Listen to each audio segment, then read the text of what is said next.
Oh, say, can you see by the dawn's early light what so proudly we held at the twilight's last gleaming, whose broad stripes and bright stars through the perilous fight o'er the ramparts we watched were so gallantly streaming, and the rocket's red glare, the bombs bursting in air, gave proof through the night that our flag was still there. Oh, say does that star-spangled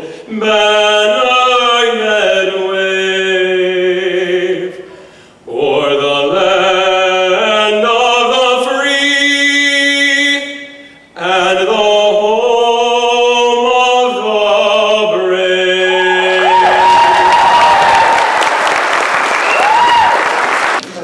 If we could start the meeting with pledge of allegiance, please. Pledge allegiance to the flag of the United States of America and to the republic for which it stands, one nation, under God, indivisible, with liberty and justice for all.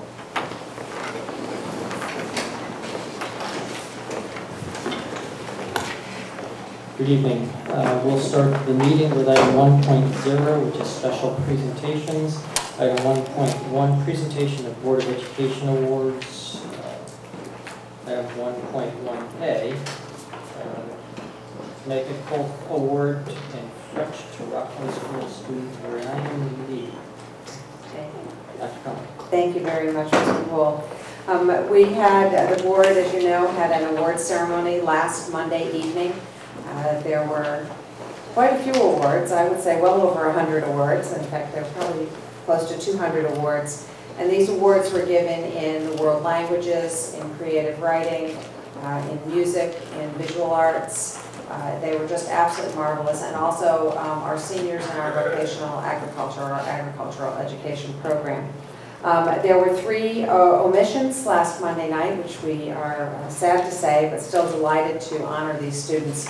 The first student who is not with us this evening is high school student Ryan Lee, and he received a Connecticut Council of Language Teachers Award in French.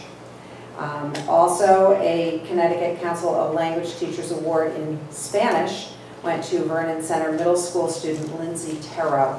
And so we do apologize for omitting them last Monday. We are very, very proud of their accomplishments. The third award we have is a double award this evening. So we're quite delighted to have our Senior Board of Education representative, Courtney Wheeler. She is a senior in our agricultural education program.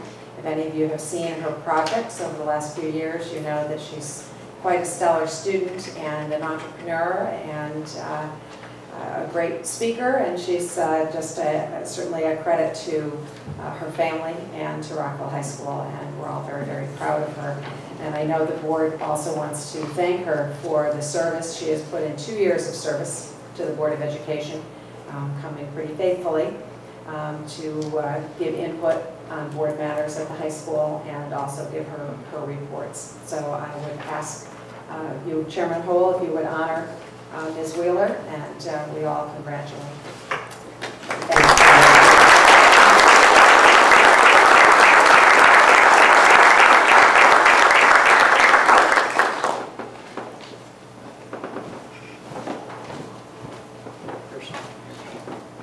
Congratulations on that. And this is a parting gift from the Board of Education for all your service. Thank you. Appreciate it.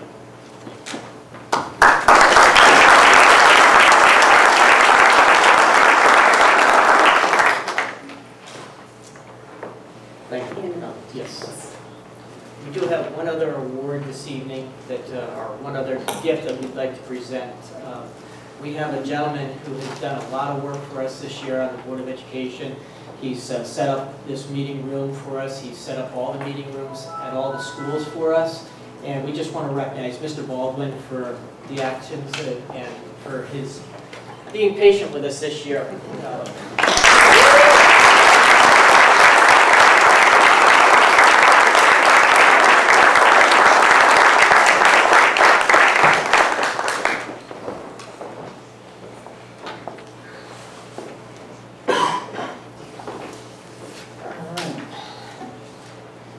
We'll move on to item 1.2, which is the film by Rockville High School students. Copyright. Thank you very much. It looks like we are getting set up to go. Just got their laptop. It's over there. Oh, very good. We're going to move the camera. And do we have our director in-house this evening, Nick Bartos?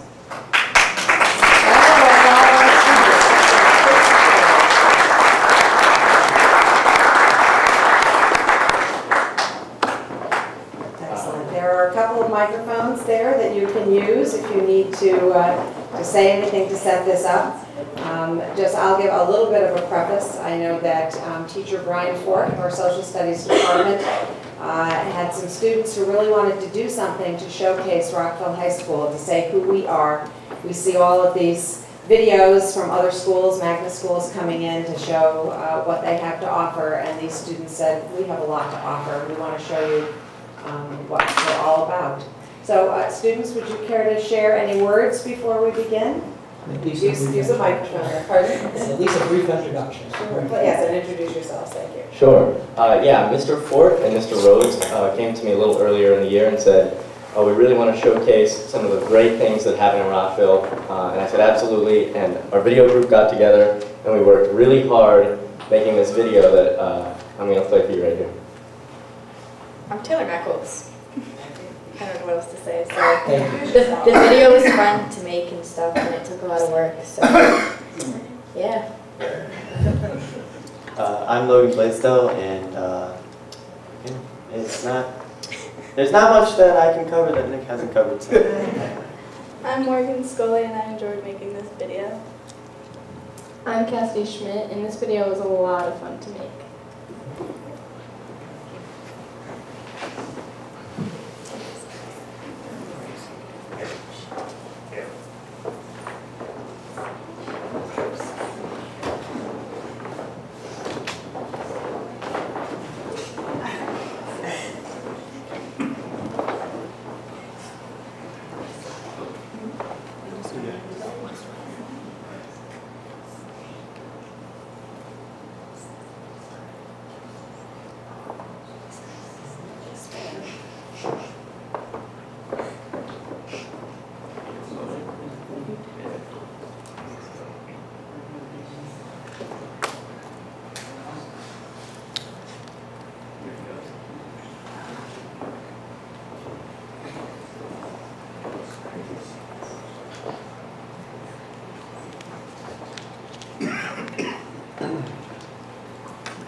started out really well at Rockville freshman year, got a bunch of good grades, and then throughout my years I've just kept high standards for myself, and it's really helped get me into college. And I'm a senior at Rockville High School, and I'll be attending Social College in Worcester, Mass. in the fall. I've found that if you can find subject areas that you really like for me, it's like engineering and science and math and then music. If you're able to take more classes in those areas, you tend to enjoy your schooling a lot more. Like I look forward to going to my music classes or my drafting class or physics, stuff like that.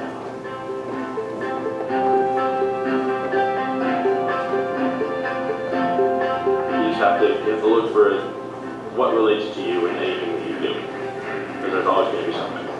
You have to make it significant and important to you.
Can I get any weirder? The answer is yes, I can. So thanks for making me who I am.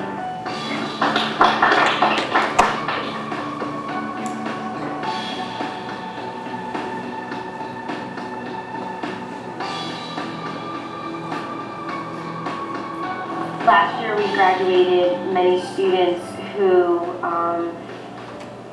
stated that they got a good idea about what they wanted to pursue after high school by doing job shadows and internships through the Career Center.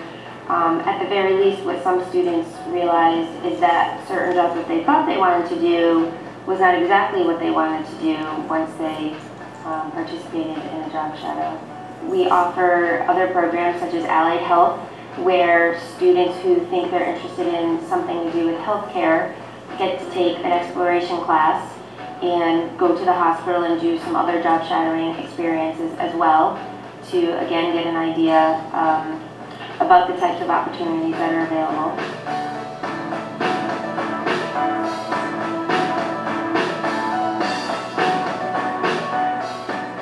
Hi, I'm Deb Duarte. I'm one of the school counselors here at Rockville High School, and the school counseling office is a very, very busy place. We have lots of different roles to play here. One of the very important things that we do is we track students' academic progress. If you have any college in mind that you're thinking about, I know it's still early, but students come to us with a variety of problems. It could be interpersonal issues with other students. It could be sometimes they're upset about things that happen at home, and we just kind of want to serve as a sounding board for kids.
took advantage of Florence. There's good teams do that. You get the big home run and a well-deserved 3-2 victory.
Very nice job, students. You really look like you did a marvelous job, and looks like you had fun doing it.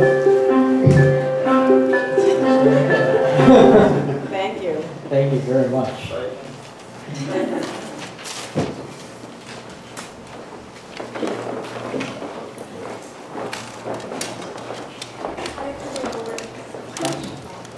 Good night, Courtney. Good night. That was great. Nice to see that. We'll move on to item 2.0, consent agenda. Mr. Kemp? I'd like to pull item C. Item C. Ms. Harn? I was going to move to approve the consent agenda. I'll take that form of motion. And do I have a second, Mr. Percy? Second. Motion and a second. Mr. Kemp, you've got item C. Is there anybody else who wishes to have any items pulled this evening? Seeing none, we'll vote on the consent agenda A, B, D, E, F, and G. All in favor by show of hands, please. And that's unanimous. Mr. Kemp, you get item C? Just in item C, there's a reference in the minutes to the fact that the technology committee is the facilities committee, and that was the one that preceded it. So you'll notice that it says it that way. And that's a simple change, and we should be good. Mr. Cannon took a note of that, and I would assume that's a motion to approve those minutes with that correction? Yes. I have a motion by Mr. Kemp. Is there a second on that motion to approve as amended? Mr. Percy. Second. Got a motion and a second to approve. Is there any discussion? Ms. Goldrich? The members of the facilities committee were meeting at the facilities committee, and the technology committee was only Mr. Poole. Does that constitute a quorum for the technology committee? there was no quorum. There was no action taken in the meeting. It was just to make note that there was a meeting informationally. So that's still a legitimate meeting? Yeah, it's a legitimate meeting. It was a posted meeting, and I wasn't at the facilities committee meeting that was earlier, which they reviewed the same information. Right. Because of a conflict, so that's why I got the update at the later point. Thank you. Any other discussion on that motion? We have a motion and a second to approve item 2.1C. By show of hands, all in favor?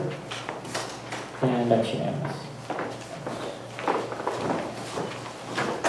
Item 2.0, Secretary's report, opportunity for the Board of Education to add or delete agenda items. Are there any agenda items to be added or deleted this evening, Ms. Fisher? I move that we add item 4.8A, which is the donation to Rockville High School. A motion to add item 4.8A, which is a donation to Rockville High School. There was a handout at your desk this evening. You haven't seen it already. And do I have a second on that motion? Ms. Sarr. Second. A motion and a second to add item 4.8A. Any discussion on the motion? Seeing none, I'm going to ask for a vote by show of hands. All in favor? And that's unanimous. Are there any other items to be added, Mr. Kemp? In the information packet, there's a letter dated the 31st. It's a reference RSCO lottery notification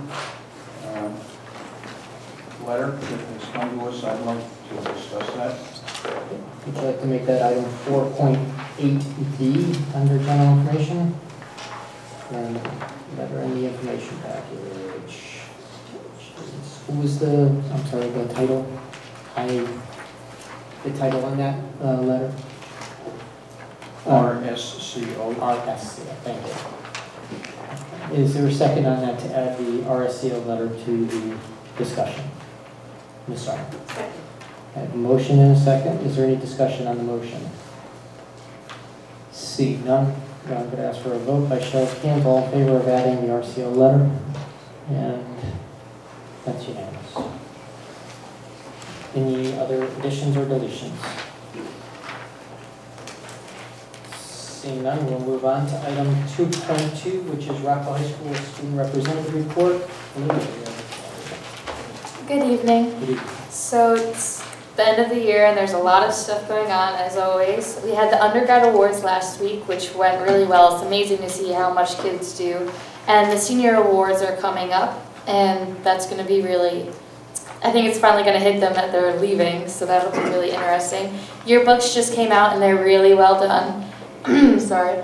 And improv night, the second one was on Friday, and a lot more people showed up, and it was a lot of fun. And I congratulate all the students who could do that because they really kept it going, and it was a lot of fun to attend. The chorus and band concerts were in the past couple of weeks, and they were really, really well done. The chorus did mostly Disney music, but they put on a lot of theatrics and do staging and act it out, and it's revamped, and it's really great to see that a lot more interest in it. And the band concert went really well. It was the jazz band and the symphony band, and it went really well. You know, we worked really hard, and it really paid off. We have adult ed graduation coming up, and the band is preparing to play at that as well, and we're all excited. It's one of our favorite performances of the year because we recognize how hard these people have to work. Exams are coming up next week, and actual graduation, which it's just so weird to think that it's coming up. I personally have a lot of senior friends, and I don't even want to think about next year. Literary Art Magazine finally published the magazine, and it's sold really fast, and there's a lot of fabulous artwork and poetry and short stories, and it really demonstrates how great of programs we have in our school. Along with the last poetry reading of the year was last week, and that was still a lot of great poetry, a lot of great writing. The marching band show was actually presented today, and I'm not going to give anything away, but it's a really mature show, and it's not like anything we've ever done before, and I know you guys will really like it. And the final book club meeting is this Thursday, and we're losing our president, and he's a senior, and he's been doing it for, wow, like for all of his years, I want to say. and it's really grown, and I'm going to be taking over as president next year, and it's going to be really exciting. So that's the end of our year, really. Thank you. Thank you, Olivia. Is there any questions for our student representatives? Thank you for your report. Items 2.3, this is the Town of Vernon response to the Board of Education request for student-based supplement grant funding. And I know we have some guest speakers. Thank you, Mr. Gould. The board had voted a few weeks ago to request the transfer of $128,000 in student-based supplement funding, which was special education funding that came from the state to the town, has been coming since 2010, I believe. We have provided in your packet the response from the town, as well as the original letter that went to the town. The response was written by Mr. James Ludicky, our town finance director, and with him this evening is also our town manager, Mr. John Ward, town administrator, excuse me, Mr. John Ward. And they will be happy to either give you a synopsis of the letter first, or if you've read it and you wish to ask questions, I would leave this back to you, Mr. Gould, how you'd like to go about this. Thank you. Board members, I don't know if you have preferences. Does anybody have direct questions that we want, or Mr. Ward or Mr. Licky, did you want to make any remarks or questions? Thank you for coming this evening, by the way. We do appreciate it. You're welcome. We'll make a brief remark or remarks and then take any questions as the chair would entertain. First of all, good evening, Chairman Houle, Dr. Conway, board members. As you heard, we are here in response to an action taken by the board recently where the board directed or requested Dr. Conway and Mr. Carl to request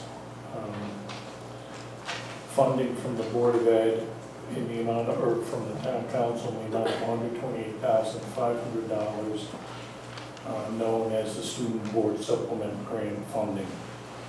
The town received a request. The mayor, along with Mr. Luca and myself, met to discuss it. And as Dr. Conway indicated last week, the three of us on the town side met with the doctor and Mr. Porcaro to discuss the response. And I believe Mr. Luca outlined it very articulately in the letter, but I'll sum up what I said at the meeting. It was not our opinion that it would be appropriate to change the way this grant has been handled for the last 3 years. And just the primary reason for that is the way it's been handled is consistent with the original intention of the General Assembly. In 2010, the Appropriation Committee removed $19 million from the school transportation grant, which goes directly to the town. That was, or in lieu of that 19 million was placed in there from the school-based supplement grant funding. In regards to Vernon, it played out this way. We received a total of $321,000 from school transportation grant money. After the funding was bifurcated, we received $194,000 in school transportation, and $128,580 from the student supplemental grant. In other words, we received the exact same amount of money, and that is the way it has been appropriated by the legislature since then. Mr. Ludica spoke with the State Department of Education at the time. This approach was consistent with the discussions he had with them. And this figure of $128,500 has not changed since then. I think it should be important to point out that this money is being used to offset the Board of Ed budget in the same manner that the ECS grant money is. Mr. Ludica, any comments? I think you summed it up. The main point was how does the town recognize revenue, and the main point was is that in its original estimates, the town recognized this part the $128,000 is revenue that would eventually mitigate the tax increase. So as Mr. Ward pointed out, that when the state got in a situation in fiscal year 2010, their situation is that they had received some IDEA monies. Those monies were, in order for them to meet their maintenance of effort requirement, they took the governor's budget, they changed $19.3 million, and they moved it over to special education. The report out of the Appropriations Committee and from CCM was that the distribution of the 19.3 was going to be handled as if it was a transportation and school children grant. And those, what Mr. Ward referred to, the conversations we had at the State Department of Education back then were, well, you're going to recognize revenue one way or the other. Like there are, well, I'll get to that in a second. And so the town decided, well, we're going to keep its school transportation revenue intact. Since the inception, when the dollar amounts are calculated for this grant, it's on a 2-year basis each time that they approve the basis, and it's not based, the student-based supplement grant, it's not based on current year expenditures like the special education excess cost grant is. It's based on the equalized grant list and the town's wealth. The number 128,000 for Vernon, again, as Mr. Ward said, is the number we received in fiscal year 2010, and it's the same amount that we've received since then of the $19.3 million statewide calculation. The other amount that's in there for statewide is the special education excess cost, and that's about $120.5 million. That amount hasn't changed either since at least 2009, and that's the amount that reimburses you during the year for current year expenditures. The way the town handles that is that the town meaning all of us as a town, we do not include the special ed excess monies as revenue. In the current fiscal year, that was approximately $1 million. When those monies come in and we apply them against expenditures, excess cost expenditures, those that you had applied for at the time. The state, so in other words, there's we budget on a net amount for special education expenditures. We don't do the same thing for the state student supplement grant, the $128,000. And that's important because what we're looking at is making sure whatever the case is that we're at zero on this one way or the other and how these monies come in. It's either going to be, it's going to be either in the budget and in the revenue estimates, or not in the budget and not in the revenue estimates. So for special education, not to be repetitive, but we handle the excess costs in the manner of not including it in the budget and not including in the revenue. And this one, the state supplemental grant, we include in as revenue and include in the budget. If not, if we didn't do this a year ago when we have to put revenue estimates together, and again, this has been the same thing going on for about 4 years now, since fiscal year 2010, and it's part of our budget deliberations. It's been communicated. We've discussed it internally over the years on how these things get handled. If we don't do that, that means essentially we would have to raise taxes by that amount. And again, you can handle things one way or the other, but this is the way the town chose to do this a year ago when it did its budget, and it's the way it's done it for the last 4 years. Trying its best to follow the original intent of the General Assembly and also to fulfill our obligation as best we could to the taxpayers. So I'll thank you for your indulgence. If there's any questions, please ask. I guess there are questions. We'll start with Mr. Kemp. You have the floor. The point has been made by both of you gentlemen that it's been handled this way for 3 or 4 years now. That does not necessarily sit well with the board, but water being over the dam here with regard to prior years, we're not saying give us the prior years. But what we are saying is that according to the letter, and it's from, for those who are not privileged to have this letter, from Brian Mahoney, Chief Financial Officer, Division of Finance and Internal Operations in the state of Connecticut. And he is saying to us, when insufficient local funds are appropriated to meet such special education expenditures, the town must turn over the new share grant money to the local Board of Education, etc. The state grant funds must be used to support those additional costs. So, this past time, we did not have sufficient money to cover our special ed costs, and that was a particular challenge in our view, and in fact. And so this year, when we became aware of this information from the state and the fact that we did not have sufficient funds to cover special ed costs, we said that we would send a letter with the expectation that those funds would come to us. Frankly, to be polite, I will say it wasn't a request. It was, the state says this money comes to the Board of Ed, and that's what should happen. Now, I don't see it any other way. Possibly any of the other board members may wish to ask or comment. But that's all I have. So, Mr. Chair? Mr. Ward. I don't know, Mr. Kemp, I thought you were looking for a response. Oh, I just thought that, well, I'm sure you would, but I thought other board members might want to express their thoughts, and then you guys, I'm sure, could respond.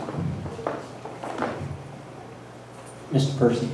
I got a couple of comments, but I'd like to back up Mr. Kemp because the first 2 or 3 bullet points on my paper you hit pretty hard. And I know other area towns, local towns, to us, have this money as pass-through money. Meaning the town gets it to the Board of Ed to cover their special ed costs. When we go negative in a special ed account, we have to take from somewhere.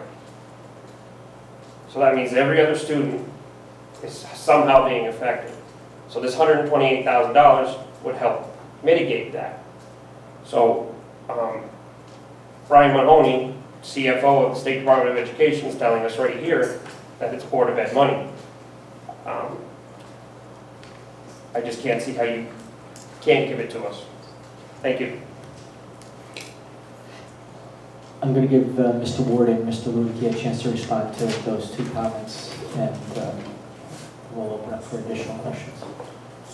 Thank you. Through the chair, a few points, if you would indulge me. Mr. Kemp, there is an issue of equity here, of fairness, not just to the board, but to the town, and by that I mean the taxpayer. We're now 90% into the fiscal year.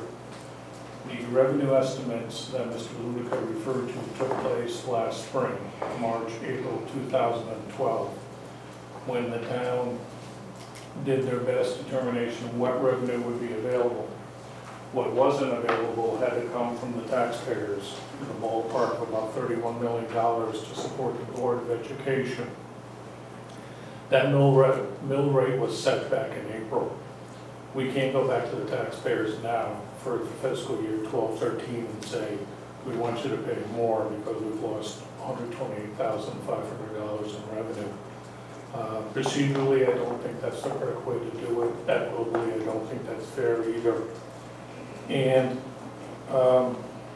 it works both ways. Right now, the town, meaning the taxpayers as a whole, of $248,000 in the revenue projections for this fiscal year. That came about because we incorrectly assumed that the additional grant money, ECS money last year, would be available to offset taxes. As you know, as an alliance district, this district was entitled to additional ECS money above and beyond what the non-alliance school districts received. We had heard from the state capital that all municipalities were receiving an increase in ECS. I believe it was 2%, but I might be wrong.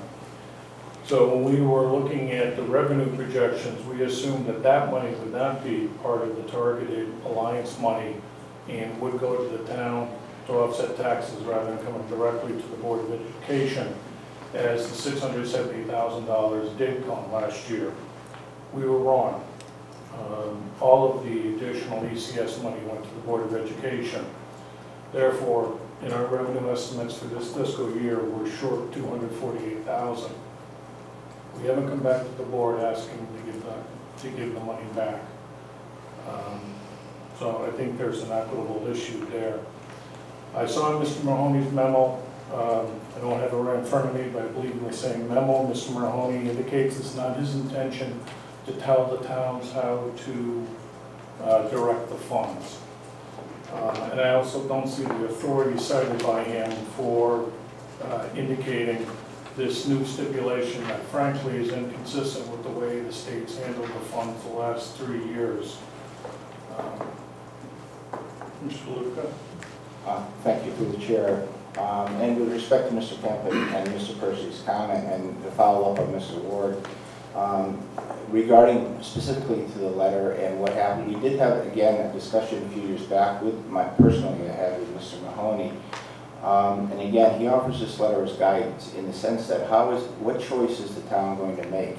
Some towns make the choice to, again, take the whole special education excess cost, put that into their budget, and then put it into revenue. Town of Vernon does not do that.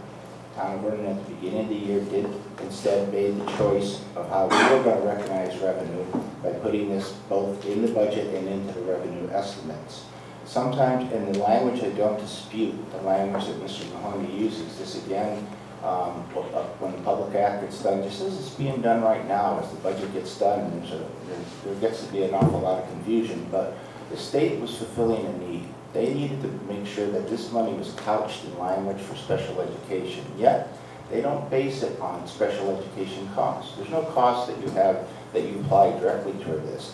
This grant, again, because the original intent was based on transportation, it was based on a calculation with no association to expenditures. That's why the town has done it for the last 3 or 4 years. It's recorded it as a revenue estimate and in essence is going to lower taxes by that amount. And as Mr. Ward has stated, I mean, we have the current revenue after there's some, the good side is that in the current year, it looks like some tuitions are going to be over the expected estimated yet because other state revenue from transportation to non-public transportation to some of the ECS monies, we're expecting at June 30th in the current year $180,000 deficit in revenues. In the last 4 years, actually, last year we had a surplus, but in the last 4 years we've had deficits of $82,000, $267,000, and $57,000 in just revenue estimates alone that were directly related to education. When we look at this thing, we look at this in an equitable fashion, and we look at it throughout as a whole town. And what we can do when we raise revenues at the beginning of the year, we make choices. And this is a choice that we have made on how we're going to recognize it. And that is where I believe the distinction in Mr. Mahoney's letter and his response is to say that he wasn't going to tell towns how they recognize revenue. And if we start and make a choice on this particular one and we call it revenue at the beginning of the year, then that's the case, that's what it has to be. It's offset taxes. We didn't raise taxes for this amount, and that's why the town handled it. It has handled it in this way, and it has handled it since inception. Thank you. Thank you. I'm going to recognize Ms. Arnold. With respect for your positions, John and Jim. Can you pull your mic closer? Yes, please. I'm sorry. This board has made the conscious choice over a number of issues during the past year to not do what we've always done and just accept that as how we should move going forward. So with that in mind, the board also thought that it would be appropriate for us to have an accounting of the revenue that the board generates. We don't just spend money, we generate funds to the town as well. And John said a little bit ago that you don't come to the board to take back funding to cover your deficits when there is one in your budget. But what you do is use board-generated revenues and then puts the board in the position to ask for money I'm going to be a little dramatic and say beg for money for the things that we need. Oh. Thank you, Mr. Baldwin. Thanks, Mr. Okay, is that better? I hope so. Okay. So that I think the position that the board has been put in is to ask for an accounting going forward of the revenue that we generate, what of that revenue can be passed through to the Board of Education so we can better plan and you can better plan, rather than finding ourselves in a position to ask for money that is the board's anyway. And that's kind of the position that the board has taken. And I respectfully take a little exception with the fact that one of your rationales is that you don't ask the board to cover your deficits. You have our revenues, and that's why we're asking to cover a deficit. If I could just expand on that just a little bit, when this year our business office has made a lot of efforts to try and find or increase any revenues that we should be able to go after, and I know there have been things that have been done this year to find and bring in more monies in the past. There are things our business office has done. I don't want to spell out those because I don't know the exact terminology used, but Mr. Picaro can speak to that. But those revenues, I've heard numbers in around 200 to 300,000 above what was estimated, where the estimate originally was 40,000. And so that's the type of revenue difference. When we bring in that additional 200,000, nobody really bats an eyelash at that. And this year we've had our budget frozen since February because of our special ed costs, trying to figure out how we can do things to save money so that we weren't in the hole any deeper than we were already in.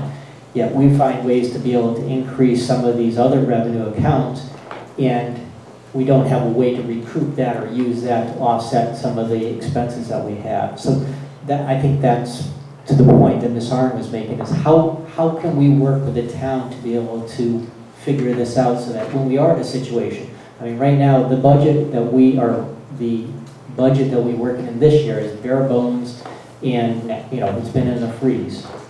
And how do we work with the town when we increase those revenues? If I could answer that, Mr. Hu, is that we have discussed this amongst ourselves internally between superintendent and the business officer. And one of the examples that you were citing, when you first came up that the deficit appeared for the Board of Education, one of the areas that you were looking for revenue was, I think you were addressing, was the Medicaid reimbursement, and it was going backwards a number of years. I cannot speak for the town council on something like that, but when we were meeting, having those discussions, we were looking at, even as we speak right now, if in fact there's those numbers are material and we see what that amount could be, we could create a receivable that then would offset some of the deficit that you're talking about for the current year. We had met on that, and we understood that that was going to be a one-time thing up and above, and it was certainly something that both, at least administratively, we were looking at that as being some relief to the board as well. So, when that time comes and when we find it, I don't know, Mr. Picaro will probably tell you how close we are to making that material as in accounting terms, then we would be able to determine how to handle it and which fiscal year that we're talking about, and I'm certain maybe at the town council we could come to some agreement with that. There's no question. Other questions, Ms. Goldich? Through you, Mr. Chairman. Thank you, gentlemen. One comment I would have, I have two comments. One is your ability to recognize the revenue of this particular amount of money, $128,580 since fiscal year 2010, is because the town has been keeping the money. So the point of this letter, Mr. Mahoney's letter, is it's not, he is very specific in saying how the town must use the money. And Mr. Kemp is right. If insufficient local funds are appropriated, the town must turn over the new state grant money to the local board. or credit the amount to the appropriate Board of Education's expenditures account. That is, the state grant funds must be used to support those additional costs being only special education. Would you like to respond? Certainly, through the chair. Ms. Goldrich, as I mentioned earlier, the money has been used to support the Board of Education, similar to the ECS funding. It has been used to pay for the appropriations. The state grants are approximately $19 million. As you know, your budget is approximately $50 million. So that money is used to offset your appropriations, and the rest of it comes from the taxpayers of Vernon. So it is being used or applied towards the Board of Education. Ms. Sarn. Practically speaking, if you've taken that position and we take a different position, where do we go from here? But is there a next step? That is something for the board to decide what action they wish to take.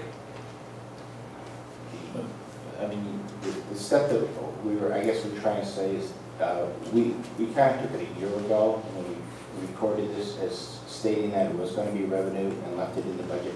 So that's probably the main point of distinction of, again, as Ms. Ward said, it's being applied against the budget. So we've already made that distinction a year ago on how we were going to handle the money.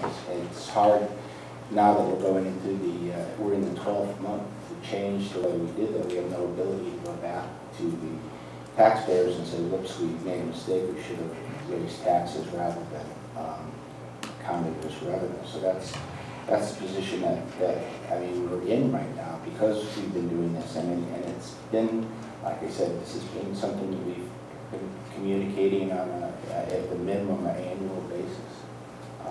This has been all done in the light of day. Is there no money in the general fund, Jim? Now that we're done bonding, yes, there's money in the general fund. Mr. Burson. With regards to you making your projections for revenue, the Board of Ed also does their best to determine what the Board of Ed needs for special ed. So when we start the year with 30 some odd students and now it's 63 students, that's a catastrophic expense that's very tough to cover. And again, I'm going to state, this hurts every other student in the town of Vernon. We don't have a general fund. We can't take money from anywhere. We have to count and expend or budget every penny we spend. Can you go back to the one thing you said about the ECS money the town tried to take to offset the town budget, but wasn't allowed to, $248,000? Through you, Mr. Chair, certainly when we're estimating the budget and the revenue, we try and ascertain how much money the state will provide to the town in various areas, including ECS. Last March 2012, I believe the governor announced that all municipalities were receiving, I'll say 2% for the sake of discussion, increase in ECS. Then, as is wont to happen, we hear different stories coming out of Hartford. It becomes clear that alliance districts are receiving additional money than non-alliance districts are receiving. For example, Vernon received more aid than Tolland. But then we learned, somewhat indirectly, that the money was not going to go through the normal channels, but instead would go to the board after you submit a plan that's approved by the State Department of Education. So the money will be used to supplement your appropriations, not replace it. There was a fair amount of uncertainty of exactly how that would play out at the time. Now, we came to the conclusion that if all the towns are getting a 2% increase, we can count on that as normal ECS money. We were wrong. Instead, that money went into the $670,000 that the board received after successfully submitting a plan to the State Department of Education. The bottom line was the revenue we expected was off by that 2%, the 248,000. Therefore, we have that hole to cover. Thank you. Are there any other questions? Mr. Kemp? I'll make one observation, then I'll ask a question. The observation is we have to put our budget together in February, 4 months before the town does. Imagine our challenge in trying to forecast 6 and 7 and 8 months into the future, and we have to present that by February 10th or something like that. That's the observation. My question is, how do you intend to handle these funds next year? Mr. Lukey? Through the chair, right now, we were just talking about that. Right now, that 128,000 is still included in as a revenue estimate. We have yet to see the budget bill where if they've included this or not included this, as far as if they're doing it the same way they've done it the last 2 sessions or 2 biannual budgets. So we don't know if we know that the appropriation is there, the 19-some million. So there is a fair assumption to make that that money is going to become available. And Mr. Chair, if I may, just as a bit of an aside, I wouldn't want this one issue to overshadow what I think has been an excellent relationship between the town and the Board of Education. And I'd like to thank Dr. Conway and Mr. Caro for numerous collaborative efforts throughout the year that frankly don't often rise to the surface and may not be seen by council people or Board of Ed, but there's a lot of working together to come up with situations, so frankly, an issue never comes before either entity, a negative issue, only a positive. So thank you, and again, I wouldn't let this one point overshadow a good relationship. I appreciate those comments, and I appreciate Mr. Ludicky indicating that you are working with our business office on potential avenues for additional revenues that we do generate during the year. So I think that is positive news as well, so that when we do find ourselves in this situation, we won't have to, as Ms. Arden stated, come begging.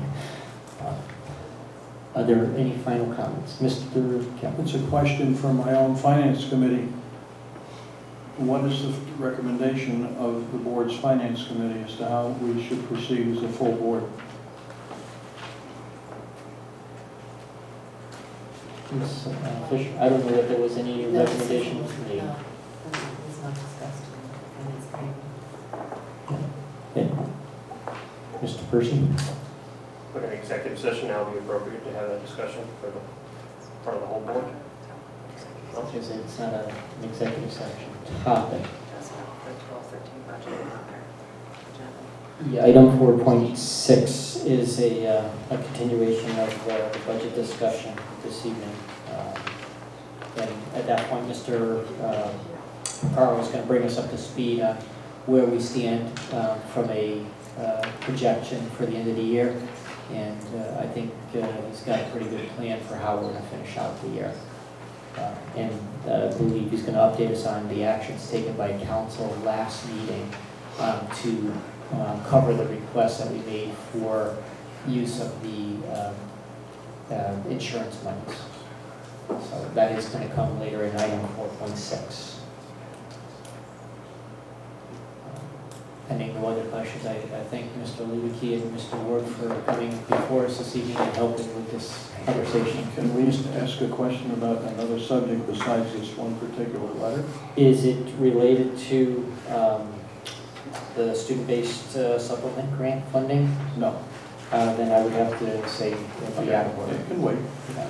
Thank you. Thank you. Thank you very much. Thank you.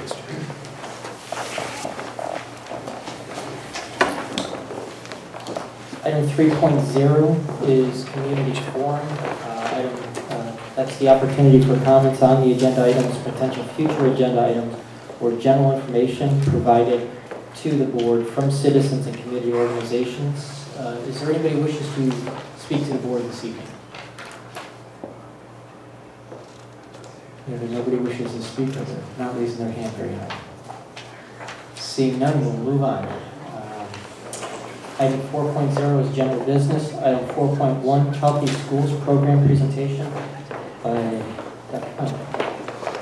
Thank you, Mr. Poole. I'm asking Ms. Jerry Worman to come to the table, please, and pull up a microphone. Hopefully they're both working.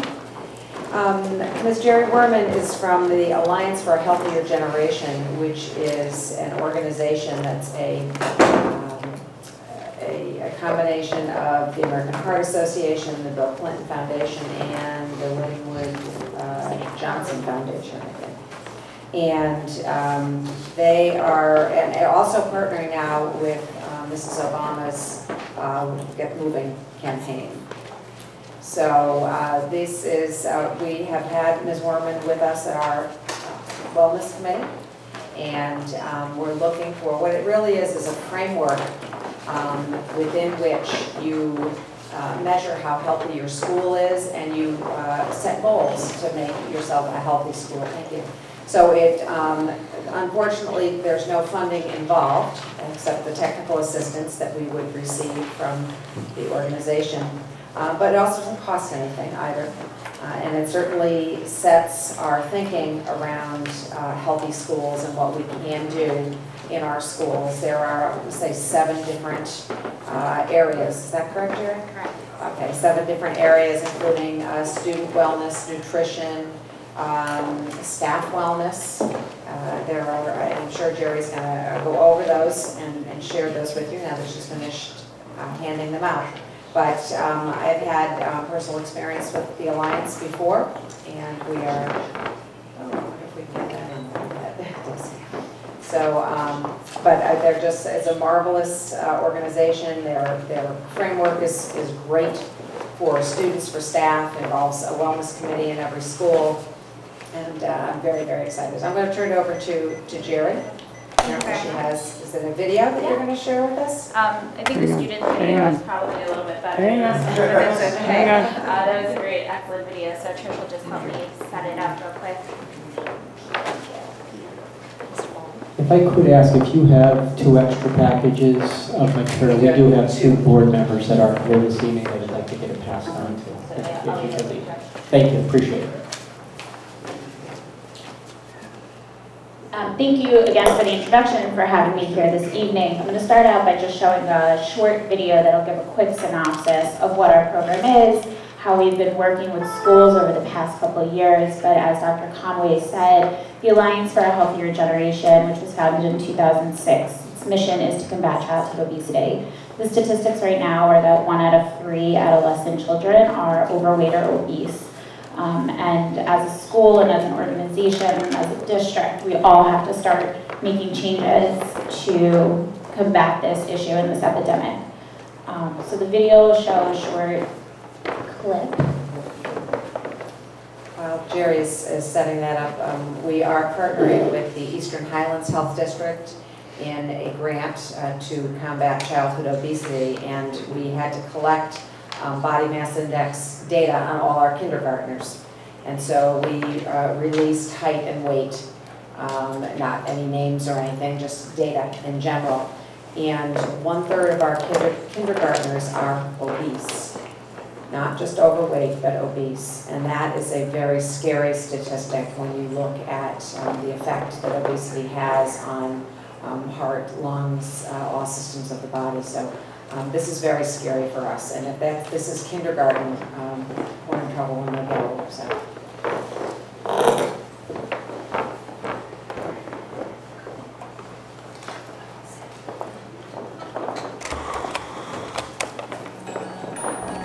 Hang on. The very fabric of what makes our country great is not the economy, it's not the environment, it is our children. 1 out of 3 is already overweight or frankly obese. Do you know what that means? Diabetes, heart disease, strokes, high blood pressure. This may actually cause us to have the first generation of kids that are living sicker and dying younger than their parents. That's unacceptable. Schools are powerful places to shape the health and well-being of our children. The Alliance for a Healthier Generation's Healthy Schools program is making a big difference. our assistant superintendent and said, hey, I got a phone call about this program. It's President Clinton, and it's healthy foods and healthy schools and wellness, and you want to do it? It's basically about giving them the tools to make the right decisions when they leave the building. All the way down, Austin. You gotta get deep. Get deep. You're not gonna break. Where Memorial stands right now is that they've been successful in changing the culture of the school. And that's a huge, huge accomplishment. Before we were here, all the fruit came in cans. Peppers? They go through cases of fruits and vegetables now. When you go into a healthy school, it's healthy everywhere. The cafeteria, the classroom, they're exercising, the staff is involved. That's the difference between a healthy school and one that's not. Don't stop. Pick up the feet. The Alliance has set out a plan. They'll tell you like where you need to make changes, and they'll give you actually an action plan of how to go about making those changes. There are dedicated steps the schools take to make a difference here. And you know what? We count. This is quantitative. Ian. Switch start. Healthy students are better able to concentrate on their work. They miss fewer days of school. Just pretend you're bored here at night. You want a little snack here at home? Let's read the nutritional label. Serving size is 1. Children learn healthy habits in school, and then they bring them home and teach their parents what they learned, and then the whole family is healthier. Inhale. We have faculty and student yoga. I've lost about 40 pounds through this process. I mean, we have at least 45 or 50 teachers that have made significant changes in their life. This program is reaching 9,000 schools in all 50 states. That's more than 5 million children. We've been acknowledging the schools that have done 179 for this year. But what's really cool this time is that one school, Memorial High School, they'll be the first to get the gold status. Any school in the country can enroll in the Healthy Schools program and receive free technical assistance and support. Together we can combat and reverse childhood obesity and give all of our children the chance to be healthy adults.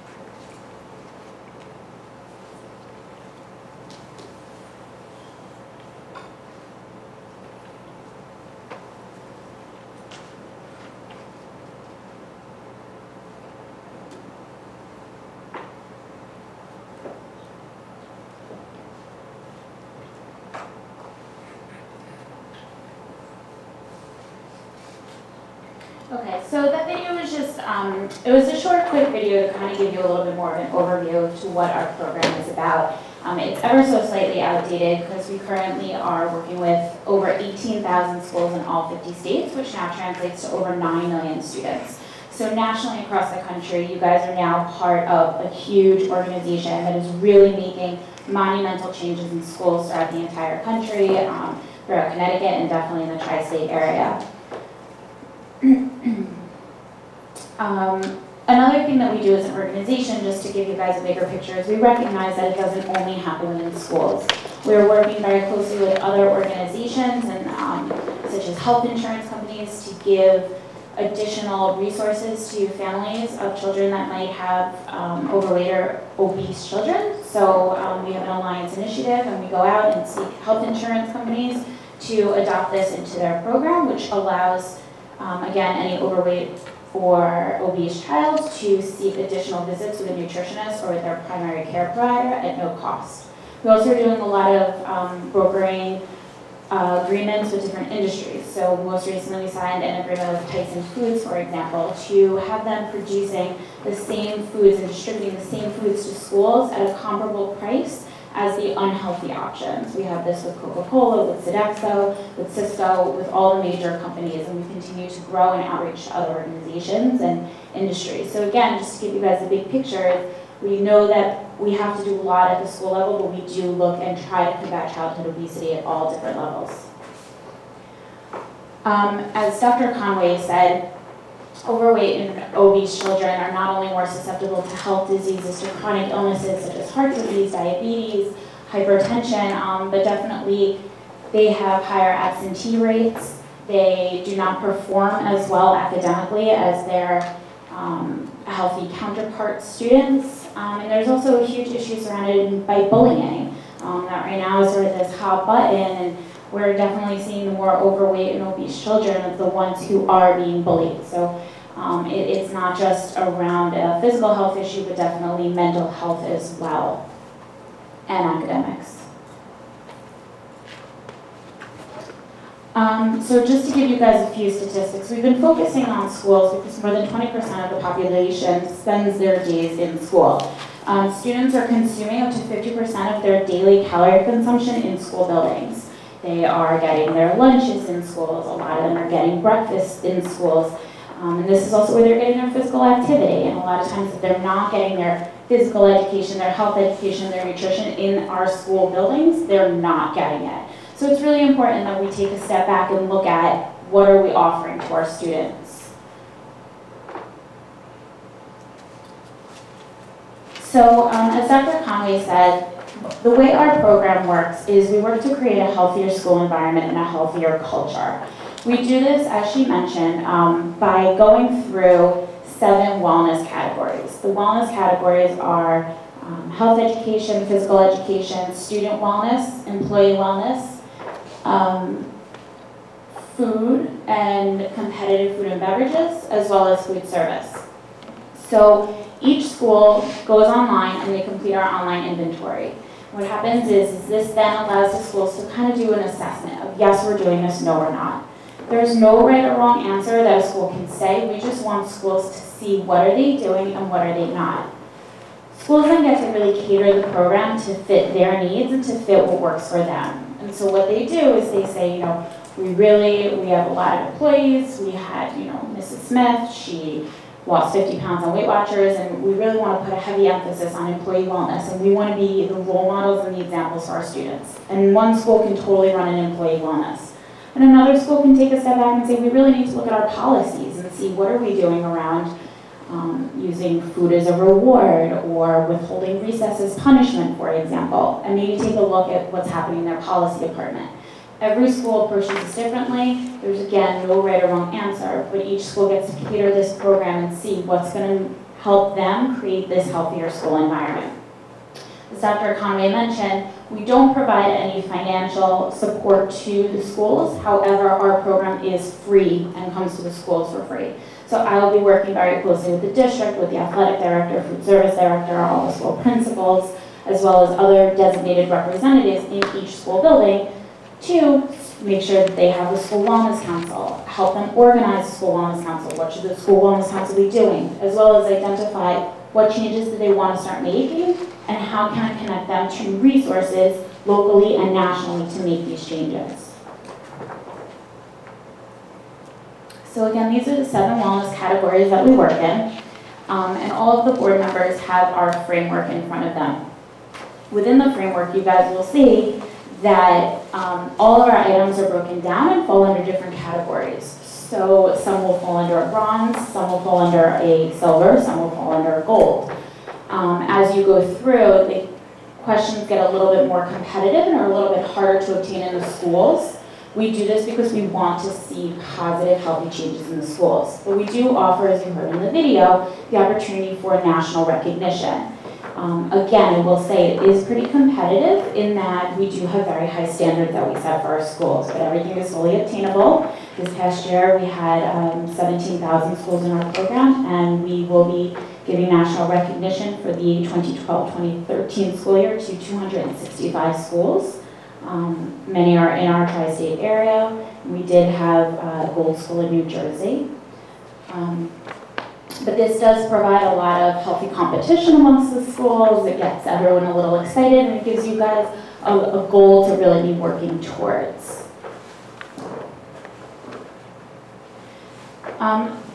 Just to take you a little bit deeper into our program, how do we get all this accomplished? How can schools start making these changes? So as I mentioned, we go through a 6-step process, and we'll be going through this for the next couple of years with all of the schools in the district Step one being really building up support, looking at who can be members of the Wellness Council, not only within the school building, within the community, engaging parents, engaging definitely those high school students and pulling them onto the Wellness Council. We go through and complete that school assessment, which really helps us then identify what do the different schools want to be working on. We work with them to create an action plan. Again, it's all in our computerized system, so it really alleviates a lot of legwork for the schools. We're really, really big about not reinventing the wheel. And so it's as easy as just clicking a button and they will have an action plan for them. And I literally need clicking the add action item and it adds the action item for them. So this really doesn't require a lot of deep, heavy thinking on the school's part, not because we know that they can't do it, but because, again, we really want to alleviate additional work, duplicate work, and kind of take a step back and see what has been done in other schools throughout the district, throughout the state, throughout the country, and use what's worked in other places. Exploring resources. There's a lot of things you guys will see in our framework that really don't require money to make a healthy change. What they require is some thinking. They require being flexible, they require being open. Again, such as not using food as a reward in the elementary schools. So what can we use instead? That type of change does not necessarily, that change doesn't require any dollars. It just requires ideas. We don't even need you to think about the ideas. We have it for you. We have a very, very, very extensive database filled with free resources, as well as a huge database with success stories. So hearing again, what have other schools done? Again, just sticking with that example, what other rewards have they been giving to their students? What other employee wellness activities have really taken off in other parts of the country? You know, if we don't want to do Weight Watchers and we don't want to do Biggest Loser, what else can we do? Instead of having to sit at a meeting and brainstorm, we can pop right into our resource database and check what's been happening around the country, around employee wellness, and come up with ideas within seconds. Again, I'm going to be the resource for the Vernon School District. I'm here as a program manager. I'll be coming to the district. I'm available to do site visits to each of the schools, to meet with the school wellness councils one-on-one, to set up webinars, whatever the schools individually and the district needs. I will be here as a resource. Taking action, putting a lot of this into play, and also celebrating success. We, again, focus a lot on celebrating success at a local level and at a national level. So at the national level, we have our national recognition program. But at the local level, I would love to see schools here in a year from now sharing with all of you guys and with your board, what have they done over the past year? What great successes have been obtained, and how can we continue to capitalize and move those? So you guys will be hearing over the next couple of months and over the next couple of years about the successes of the schools, and I'm really excited to be able to work with you guys and share those successes. Just also, in addition to me serving as a resource, we do have content experts. So in each of those 7 wellness categories, we either have a single expert or a team of experts that will be able to work with the schools in the district at large around implementing some of those changes. So for example, if we wanted to take a look at the district wellness policy and we wanted our policy expert to come in and take a look and provide some feedback, we could do that.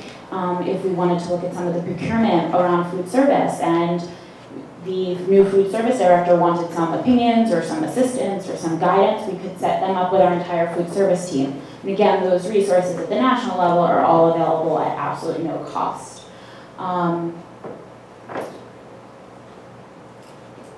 Are there any questions? Do we have time for questions?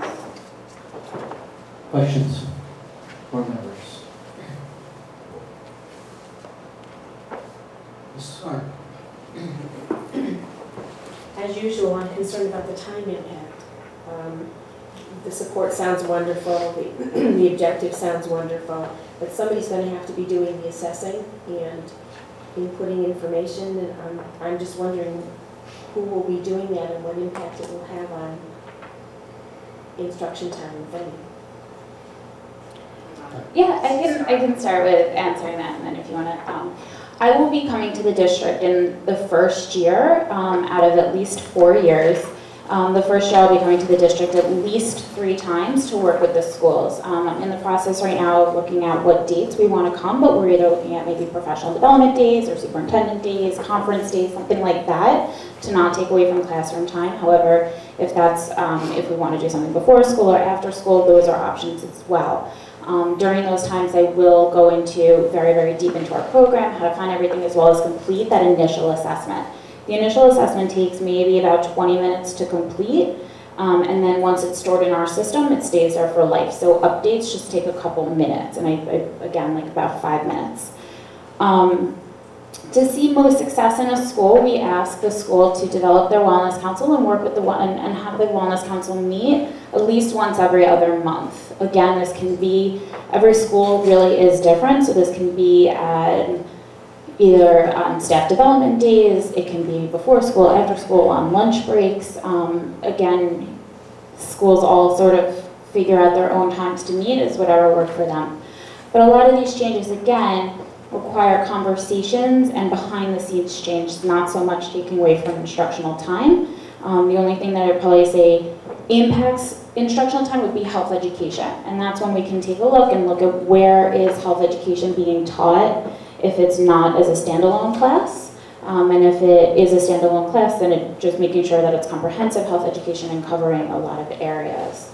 If it's at the elementary school level where there's not a standalone health education class, how is it being taught in the other subject areas?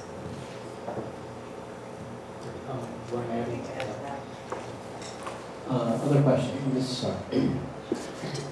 Did I misunderstand you, Jerry, or did you say that obese students do not do as well academically as their healthy counterparts? That is correct.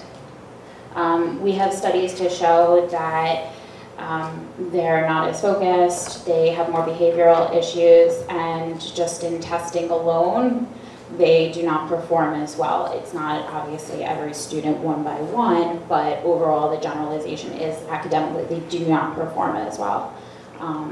We have some schools that have been tracking a lot of academics just at a very local level, just within school buildings to see test scores as well as behavioral issues and how they changed once starting our program, and it's only been more successful. And if you would like, I can absolutely send you some of those articles to read and look over, and also some just information from the principal, so I'll forward that on, and you guys can take a look at that stuff.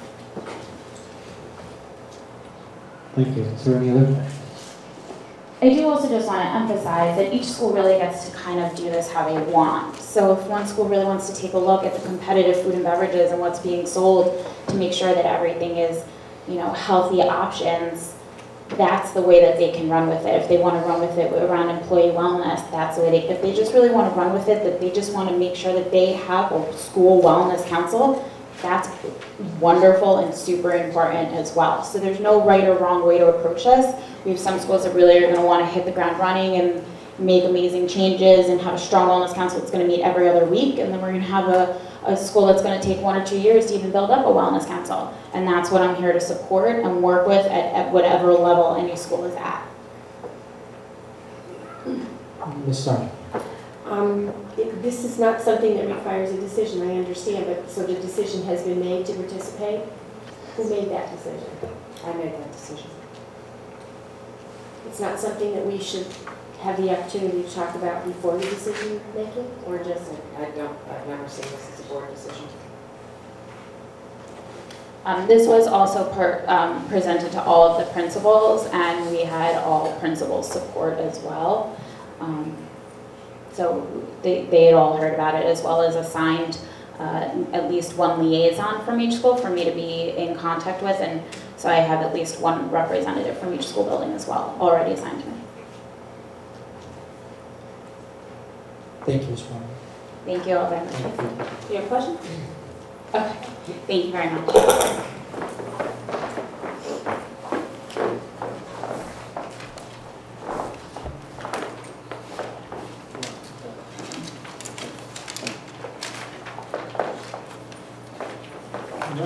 Move along to item 4.2,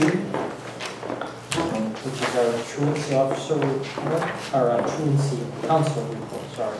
Dr. Jones, this is the program. Yes, I'll turn this right over to Mr. Billiak. He has provided you with a report.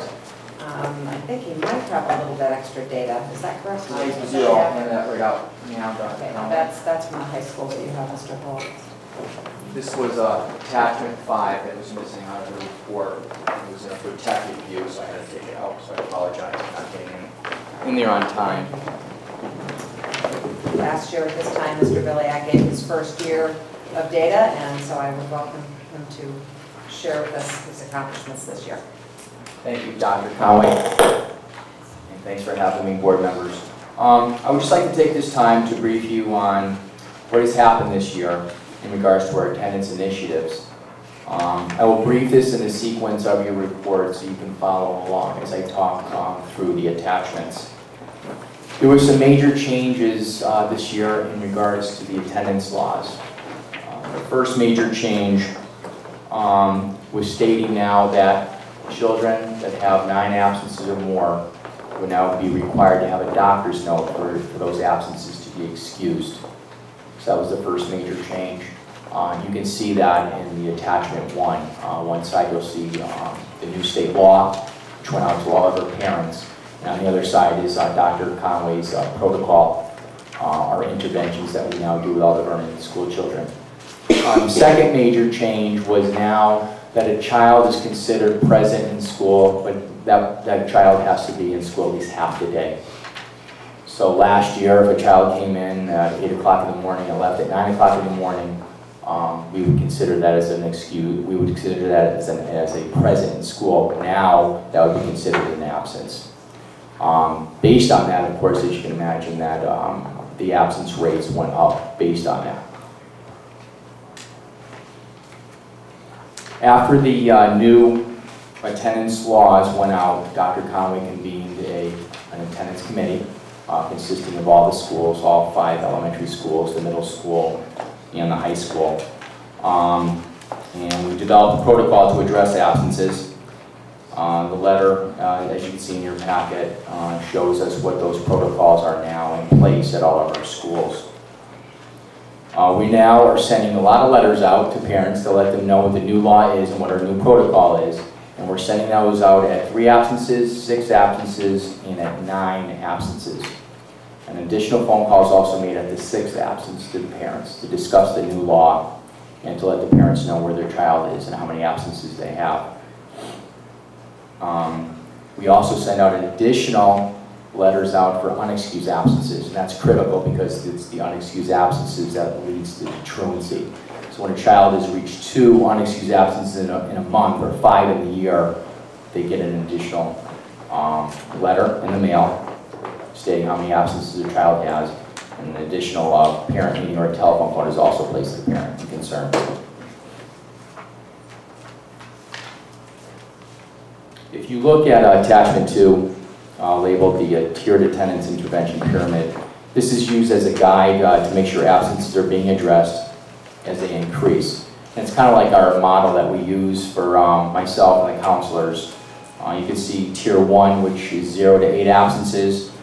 There's a lot of attendance incentives in our schools, praising good attendance. And you can see where the attendance letters are sent home and a phone call is made to the parent. Tier 2, which we consider the warning signs of chronic absenteeism, which leads to, of course, possible academic failure. Additional letters are sent home. We have a meeting with the parents to discuss the root problems of why the child is absent. And we also counsel the individual child. Tier 3, that's when we get into the chronic absenteeism, which leads to the academic failure. Student counseling is also constantly initiated with the child. We have additional parent meetings, and the child at Vernon Center Middle School, we have what's called the SST team, the student support team, and we discuss what's going on with the child, why are they absent.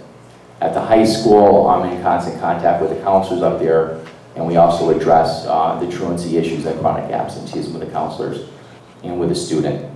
Tier 4, which hopefully, but unfortunately some student treats the truant or habitually truant stage.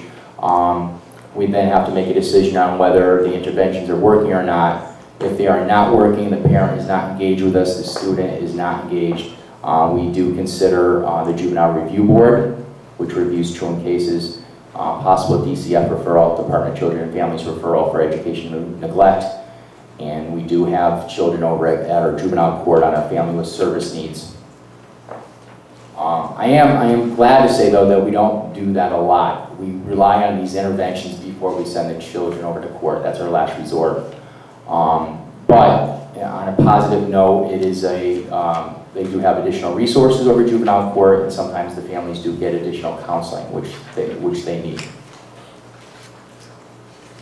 Moving on to it, attachment 3, Dr. Conway reconvened the attendance committee last month to discuss the successes and challenges stemming from the new law and our new response. This report gives you a snapshot on the amount of letters sent home, as well as the number of telephone calls and parent meetings that were needed to be made. And you can see by the numbers of letters that we sent, over 2,000 at Rockville High School, over almost 1,000 at VCMS, and this doesn't even include K through 5, because they're also sending out the letters. What's interesting to note too, in regards to those doctor notes, there's 133 students now at VCMS that require doctor notes if they're ill, and almost 300 at the high school. So it's been a task to monitoring these doctor notes and really letting the parents know the importance of their kids being in school every day. And then we're not taking those excuses anymore. They now have to back it up with a doctor's note if it deals with an illness. Looking at attachment 4, number of VCMS students with chronic absences and truancy, we see a 3-year decline in chronic absences. We think we've been doing some really good work over the last 3 years addressing chronic absenteeism. RHS, Rockville High School, also has declined by about 3% this year. So our chronic absenteeism is going down, which is great news. And I'll also share with you that data report that they sent on the K through 5, which their chronic absenteeism looks like it's also going down. As expected, though, the truancy cases have spiked up, and that's because of those unexcused absences, which leads to the truancy. That was expected, but hopefully as we get into, parents start learning about the new protocol and the importance of being in school, we'll see lower numbers in future years. Looking at attachment 6, number of students with at least one excused absence at Vernon Center Middle School. This graph shows that unexcused absence is more than double this year, based again on the new attendance laws requiring doctor notes after 9 absences. Attachment 7 just continues on with that as the total amount of unexcused absences. However, we're going to use this year as our baseline. We really can't compare it to last year because of the new laws and the new protocol. So hopefully next year when I share data, those graphs, those bars will be going down. Attachment 8, annual overall attendance percentage of VCMS shows us that despite the increase in unexcused absences, the overall percentage of daily attendance remained constant, still meeting our district goal of 95%. At the high school too, it's pretty much constant as far as the overall daily attendance goes. But again, we really are concentrating on the chronic absenteeism. I mean that we don't want to look just at the ADA, we want to look at the kids that have those 18 absences or more, and we're working with them. Those are the children that we're losing to academic failure. So we're really addressing hard, and the interventions are really strong on those kids. Attachment 5, which I just handed out, which was not in your packet. This is our new tool that we're going to be using called the District Attendance Tracking Tool. And this measures chronic absenteeism in our district. We started off with K through 5 data. Carrie Phil Collins, our data manager, put it together for us and downloaded all the information. And you can see it gives some excellent information for our principals at the 5 elementary schools to use, to strategize, identifies each child who's chronically absent. As some of you may know, we have Ozzy Ramos from Vernon Youth Services down there working with those kids. So we're really happy with this tool, and we're going to expand this to the middle and high school, so I'll be able to share that data with you hopefully next year. So in conclusion, I'm confident that we are on the right track. Our attendance policy follows state standards and also best practices nationwide. We just now need to continue with our attendance awareness campaign that every day our students are in school creates a better learning environment with positive outcomes that will last a lifetime. September is Attendance Awareness Month, so I'm getting together with a few folks to think of some great ideas to really launch that for September. So you may see additional signs in the schools and other media campaign type of things that we may pursue to really let parents know how important it is to be in school every day, for their children to be in school. Thank you very much for having me. Are there any questions? Thank you, Mr. Miller. Thank Mr. Kemp. Thank you. The note that you have here has to do with a number of students that you found. I'm sorry, let me turn the page. On page 123, under residency investigations, you found 11 students this year which were found not to be residing in the town of Vernon. Yes, sir. Is that a current number? Is that? Yes, that's a current number. Some of those are still pending, which will be discussed over the summer on whether they're going to return or not. Okay. And of equal importance is next year we will be looking at investigating the residency of students that are outplaced to specialized programs and those attending magnet schools. I'm not sure why you didn't focus on them this year, but I would, that could be very significant depending upon what you find. Yes, sir. And what was the inhibitor from doing that this year? I mean, I spent a lot of time on the truancy issues, and when I do the residency investigations, when it comes to my attention, basically just through hearsay that a child is not residing in Vernon, I start the investigation. But I've been doing a lot of research on residency. I have some counterparts in surrounding towns that do it full time, and they suggested that we look into that area because we're spending a lot of money on those children, and some of those children may not be living in Vernon anymore. So there is a way to kind of track those students and to see if they're actually still living in Vernon or not.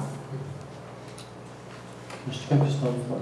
I'm not sure of the Connecticut statutes here. Do you have citation authority? Can you clarify citation authority?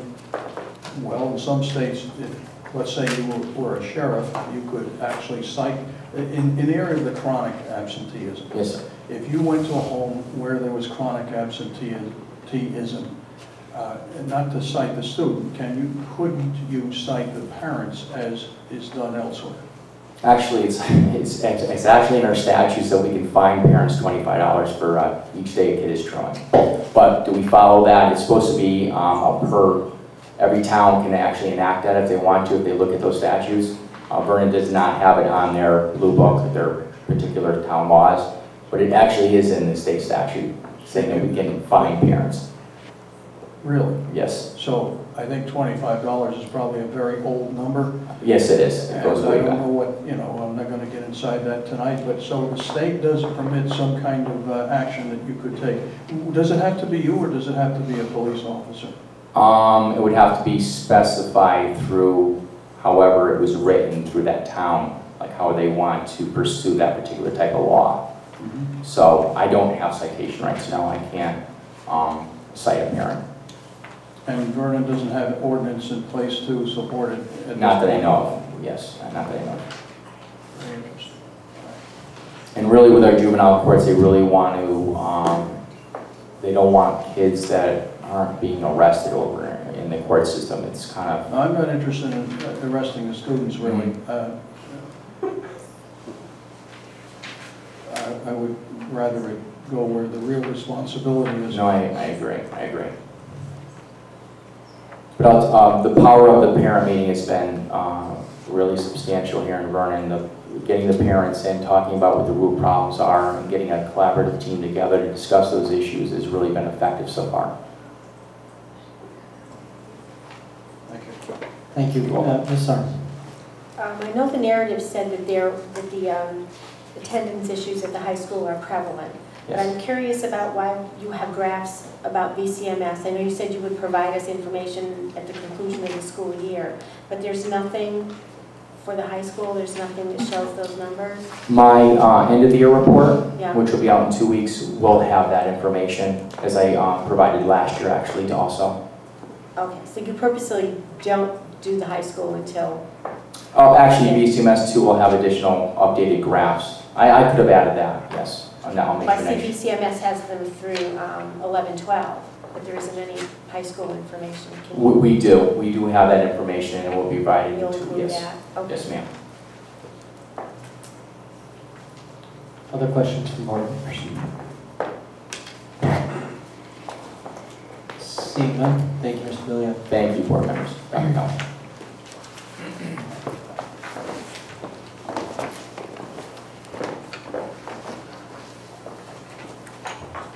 Item 4.3 is the Positive Behavioral Interventions and Supports, PBIS report from Rockville High School. Dr. Conway, and I saw Mr. Bain in the audience. Yes, Mr. Bain is here, and we have Mr. Brewer.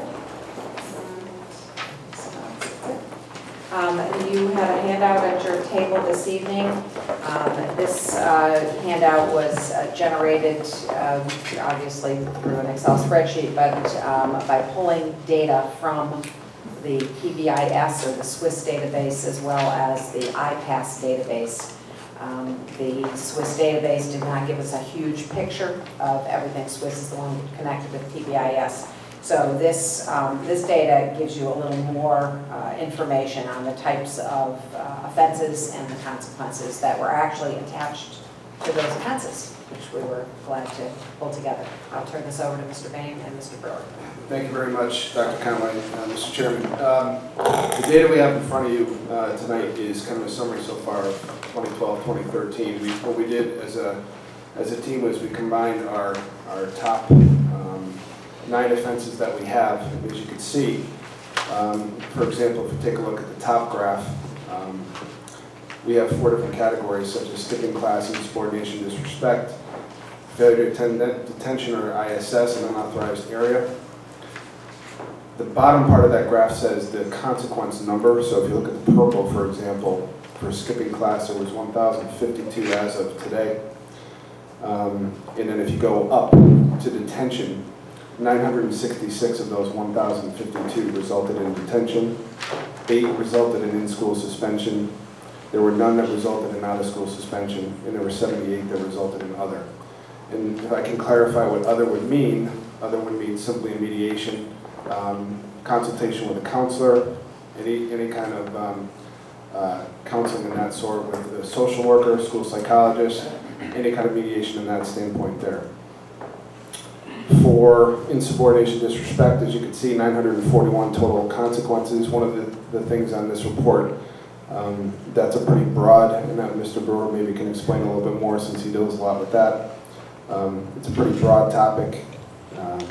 125 of those resulted in detention, 752 were in school, 8 were out of school, and 55 were other.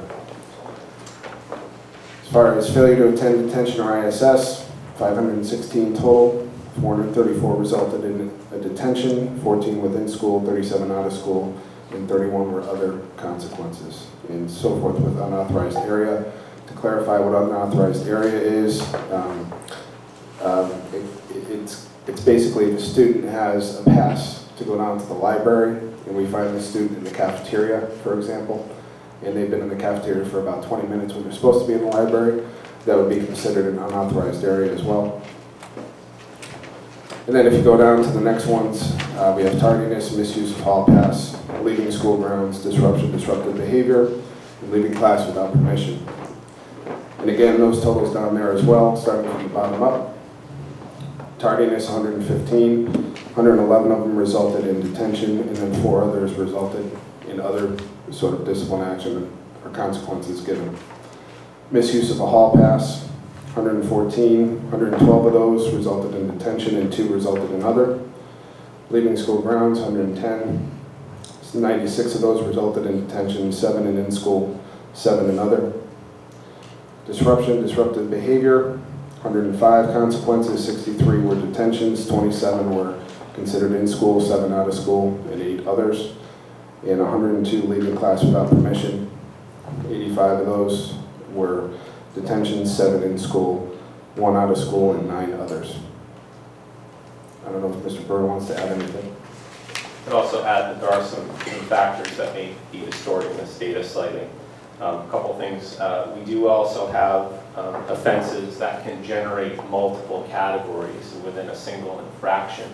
So for example, if a student cut class or walked out of the building and was then caught smoking, we might have tobacco use and unauthorized area under the same infraction. So that can be skewing these results to some degree. Most infractions do not generate this, but many of the referrals will have multiple. The other thing is, if you look under insubordination and disrespect, you'll see a significant number of those are generating in-school suspensions. many of those insubordination referrals are resulting from a failure to attend administrative detentions. So for students at Rockville High School, after beginning with their third failure to attend an administrative detention, every subsequent detention that they miss after that point immediately becomes a day of in-school, and it's called insubordination from that point forward. So that's how the team kind of chose to deal with that situation. So the numbers of insubordinate students there is somewhat misleading because it actually could be resulting from a failure to attend detentions from cutting study hall. You know, a fairly low level offenses. You know, we do have some extremely insubordinate behaviors that we observe, but also you can generate some that are fairly routine matters. It's just an issue of the student failing to comply with the detention. Board members' questions? Mr. Kim? How far into the school day do you become aware of someone that's tardy or absent? Well, we require our teachers that they need to make a call home or an email right away if for example, if a student skips a class. But as far as tardies, we basically, we would have to look it up in the system. So in other words, if one teacher, you know, reports a student tardy to class, you know, we would have to go into IPASS in order to do that, or the referral gets generated and it goes automatically to the assistant principals, and they would take care of that referral then. So whenever that referral is generated by the teacher, that's when we would know. Our attendance office will also make calls home, make contacts home for students that are absent. So let's say a student doesn't show up to school at the beginning of the school day. And a call is generated home. But when? When do you know? Right at the end of the block. At the end of the first block. So around 9 o'clock. So we basically, through the IPASS system, we have a generated automated call, and they click every student from every, and at the end of every first block, when the teachers submit their attendance, the attendance office then gets a list of every student who's not in that first block class. That list, they click on every one of those students, it generates an automated call, an automated call home, saying your child is not in school. Please provide a note, et cetera, in regards to your student's absence. And then the other part of the whole tardiness thing is tardy to a class itself. So let's say they were in school at the beginning of the school day. Then how do you know where they are? Tardiness to class is a different matter. The students it's still recorded in our attendance numbers by class. So if a student comes in, let's say 5 minutes late to their block 2 class, the teacher would record that time. But tardiness to class is it does not generate an administrative response. It generates a classroom consequence. So teachers determine kind of locally what their policy is on tardiness. It may be a percentage of lost points for work completed that day. And there's a variety of methods. Some of them may use classroom detentions. So tardiness to class is a very different matter from tardiness to school. So effectively, they don't suffer a consequence immediately that day. If any consequence occurs, it's a following day when the teacher then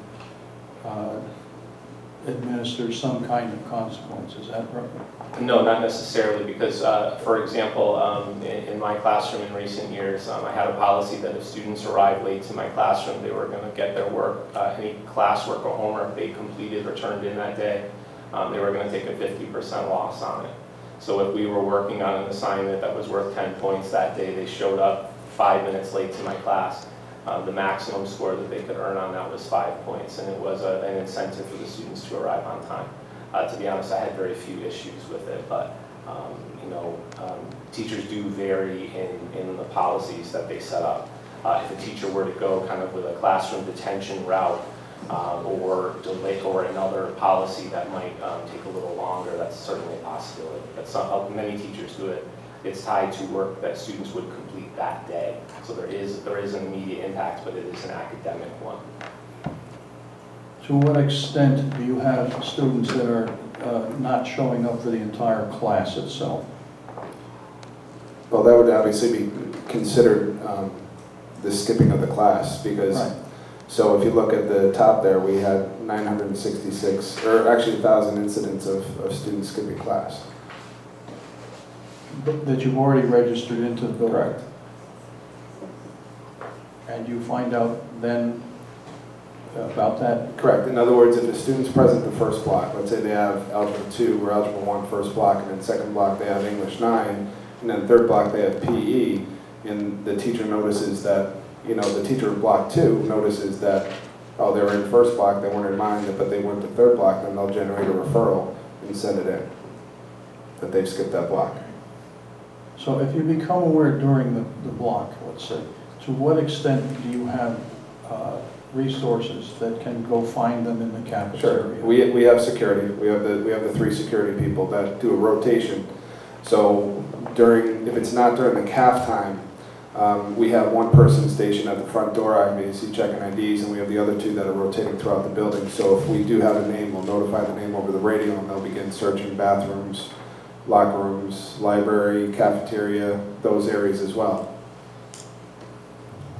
Teachers have been directed to contact home as well, so we have emails going home that are in the cases of unexcused absences to classes, which effectively cuts are. Should also clarify that cuts to classes are also handled in the same way as a tardy to a class. So it's a local consequence. It's a classroom-based consequence. And that's been a policy we've been going with for a couple of years now. And there's been debate within the building, as to whether that's the best way going forward, and advocates on both sides. Just one last comment. You're making me a little nervous when you're talking about how the teachers vary in their administration of the consequences. Mm-hmm. There used to be an attendance policy in place. If you remember several years ago, we had an attendance policy where, as far as loss of credit, for students who were not in classes, if they reached a certain amount. So if they missed 10 classes for a whole year class, then they weren't going to receive credit for that class, whether they were passing or failing. And several years ago, the board told us to remove that because they were getting too many complaints about pretty much parents not being able to make the decision for their child to go to the doctors due to economic disadvantages, so we had to get rid of that. That was about 4 years ago. Okay, so you need some remedy from the board then? Would that help? Well, I think that, some people within the building, I think, would like to see some more uniformity. We do have some departments, our foreign language and our math department tend to have fairly uniform consequences for things like tardies and class cuts that they've kind of agreed to as a department, and other departments have chosen to keep it more individualized. If we had a fixed attendance policy in place, it would change this, absolutely. Okay, here's what I'd like to see. I'm policy chairman, and a policy can come from anybody in the school community. Yep. And I would like to see in writing at your convenience what you would like to see this policy committee consider. Okay. Fair enough? Fair. Okay. Other questions? Ms. Sun?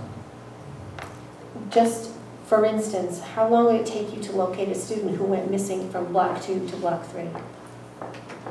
In other words, if they were missing block 2, if they were in block 2 and didn't show up for block 3, how long would it take you to find that student? Again, it would depend on the teacher with the contact. So if the teacher was to contact the office right away and say, or contact home and say, the child did not show up in class, then it's just through the communication. For example, we had one the other day where we had a teacher notice that within 5 minutes of the class, beginning in, teacher called home right away, notified the office. The parents were 5 minutes away. They came to the school.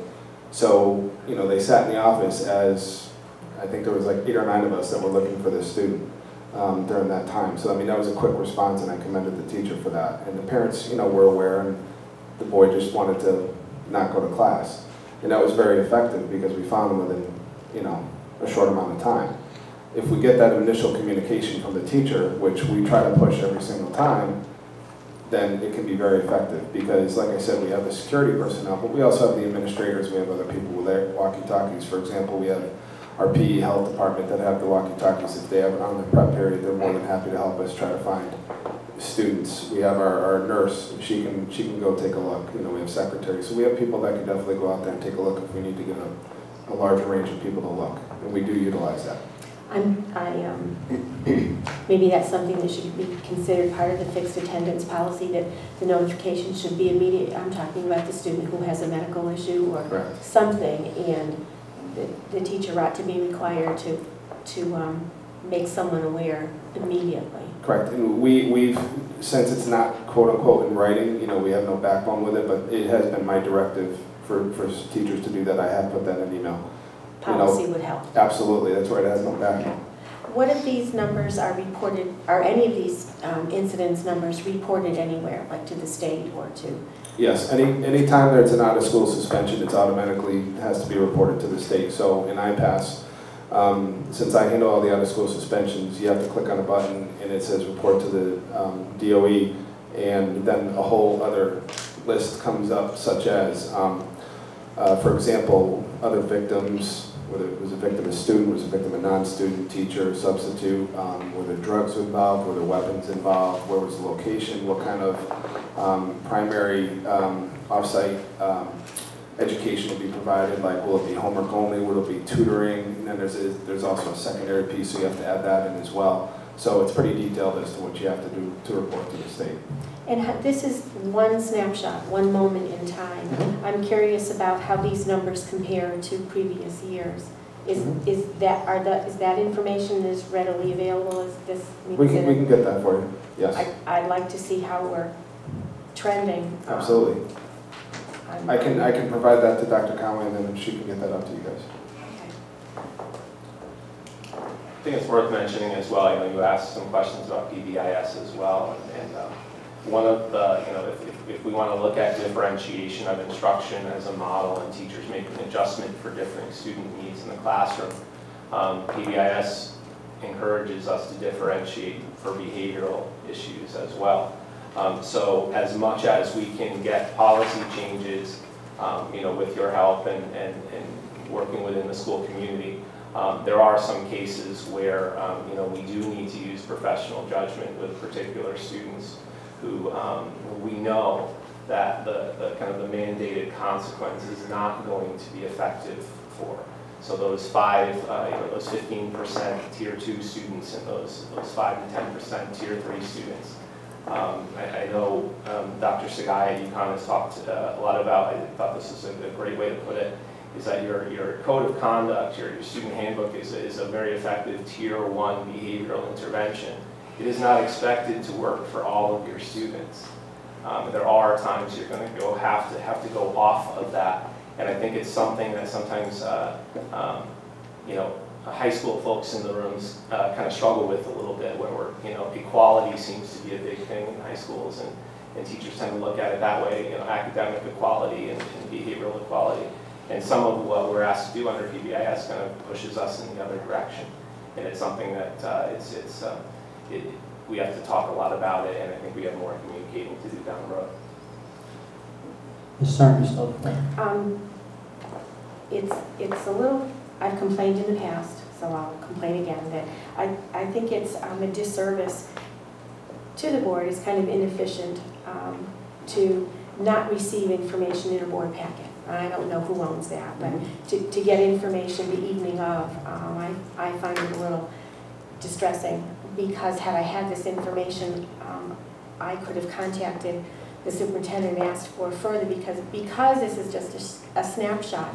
It doesn't tell me about how we compare, whether there is a problem. I have no way of knowing how this translates into the comments that we hear from students and parents that there's a discipline issue at the high school, that there's a respect issue, lack of respect issue at the high school. But these numbers don't tell me anything. I have 1,000 sounds like a lot of offenses, but I have no idea whether it is or not. So if somehow there could be an addition to this report, Eric, that helps clarify that because I've heard complaints about discipline at the high school, numbers being reported, are the numbers better or worse? Are the numbers better because behavior is better, or the numbers better because of how the numbers are how they're being reported or manipulated or whatever? So I appreciate this, but it doesn't give me a picture of what's really going on at the high school. Okay. Does that make sense? Yeah, through Mr. Chair, the most accurate picture would probably be, because we changed our offenses last year, so the most accurate picture would be last year's data compared with this year's data as well. I don't know if you wanted to go back any further, but I'll caution you that it's not going to be as accurate if we went back to 2010-11. It would be the most accurate from 11, 12, and 12, 13, but I mean, they can do whatever you wish you want.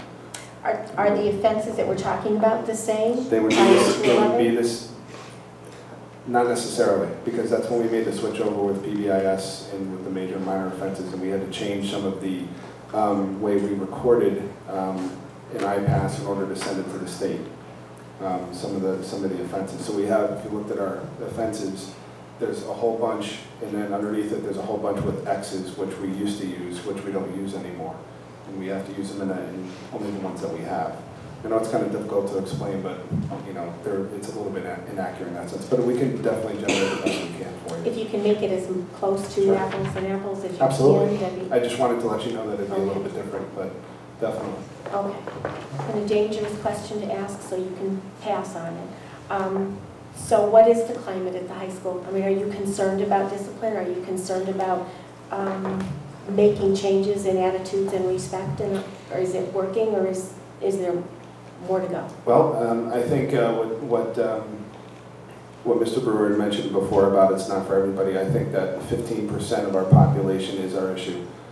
I would say that, you know, I'd say that 85% of our kids, as you saw in the video, you know, are doing an outstanding job. I mean, I think 15% of our kids are what the issue is, that are making it the image, and I'll say image, of what people perceive Rockville High School to be, and it's not that at all. I mean, I walk the halls every day, and it's not.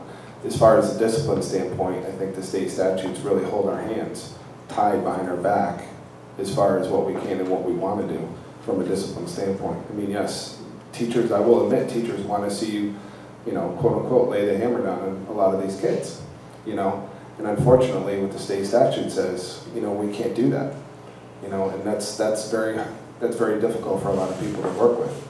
You know, I mean, I've been in education for 15 years, and there's been a rapid change in the way you do discipline, and it's unfortunate, and you have to have a very effective school suspension program and supports in place, you know, and, you know, we've asked for, you know, we realize with budgets, you know, having more social work support, psychologists and stuff, that's what we need. But we don't have that. You know, we need those people to work with these kids. Personally, I'd love to have a program that's fit for these students, you know, from a behavioral standpoint. I mean, 15% of our kids, you know, right now, effectively, it shows in the data, you know, are struggling at the high school from a behavioral and academic standpoint. And we need to do something about that. We need to, there really almost needs to be like a change in plan for them. And impacting those kids who are there, Absolutely. impacting that other 85%. I really look forward to your suggestions for a fixed attendance policy. Thank you. And Mr. Bain, if I could ask if you do put some additional details down on paper, if there's any way that you could show us how many were unique, you know, because you got 1,000, for example, for the skip class. How many of those is, you know, it's unique students? How many different students is that? Correct. So in other words, if of the 1,000, it's, you know, 100 kids. 25 kids. Correct. Or and it's going to be surprising. It's going to be not that big of a number. That's what and I'm most of them are study halls. That's what the kids are cutting. Cutting study halls? Correct. Should also add too that I think, you know, I've been teaching in Vernon since 2001 and recently made a move into administration. But one of the other things that I think we struggle with, and we're not the only school struggling with this at the high school level, is that certain consequences that had a little more gravity to them when I started teaching do not have the same impact on our students. So we have a detention for many of our students that does not faze them. and an in-school suspension even for some of the students does not faze them. Now, you know, there are some people I think would like to look at that and say, well, we escalate the consequence, and I would argue in many cases that doesn't work either. You know, the issue I think is again, the PBIS kind of types of supports, identifying why the student is misbehaving and try to give them the behavioral support and the incentive to avoid the behaviors in the future. But you know, when kids are not responding to detention, for example, and high schools are kind of conditioned to use the detention as a common consequence, it does put you in a difficult situation in terms of how you're going to maintain, you know, respect and order in a building if it just doesn't mean what it used to do some of the kids. Many of them it still does. You can still get a tear now and then. You know, for a kid who's really kind of feels bad about what they did, but there are other kids that detention just really doesn't faze them much at all. Do you think of something else? Do parents support your discipline intentions and your how you're handling things? I mean, for the most part, yes. I mean, I definitely, when it comes to that, I think I deal more with the parents that will try to appeal something, because both Dr. Andrews and Mr. Brewer deal with the detentions and the in-school suspension. I deal with all the out-of-school suspensions. So when I meet with parents as far as the out-of-school suspension, you know, we do so in a very respectful manner. I'm very respectful to them and kind of go through everything, and, you know, very personal about the concern that I have with their child for the actions that they've committed, and kind of go through everything. And usually by the end, you know, they might not agree with me still, but, you know, they'll agree to disagree, you know, personally, and we'll end it there. I've never had, you know, at least in the last couple of years, I haven't really had a parent that has screamed and yelled and said that's completely wrong and marched off. I mean, it's very rare for me, because I think it's just the way that I handle it with my staff handles. So is in-school suspension handled by Mr. Brewer and Dr. Sue? Andrews. Okay. And you make the decisions about out-of-school suspension? Correct. That's your choice? Mm-hmm. In many cases, there's a mutual conversation. We may, Sue and I may go to Mr. Bain and say that, you know, we feel that this should happen, and then we talk about it. So there's a conversation, but ultimately, Eric decides the out-of-school suspensions. Are you, Dr. Conley, involved in out-of-school suspensions? No, I'm not.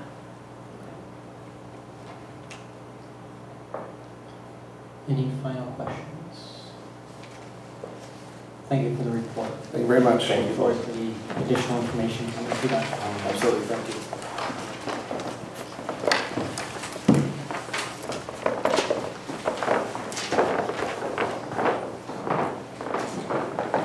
Item 4.4 is racial statistics. Dr. Conley.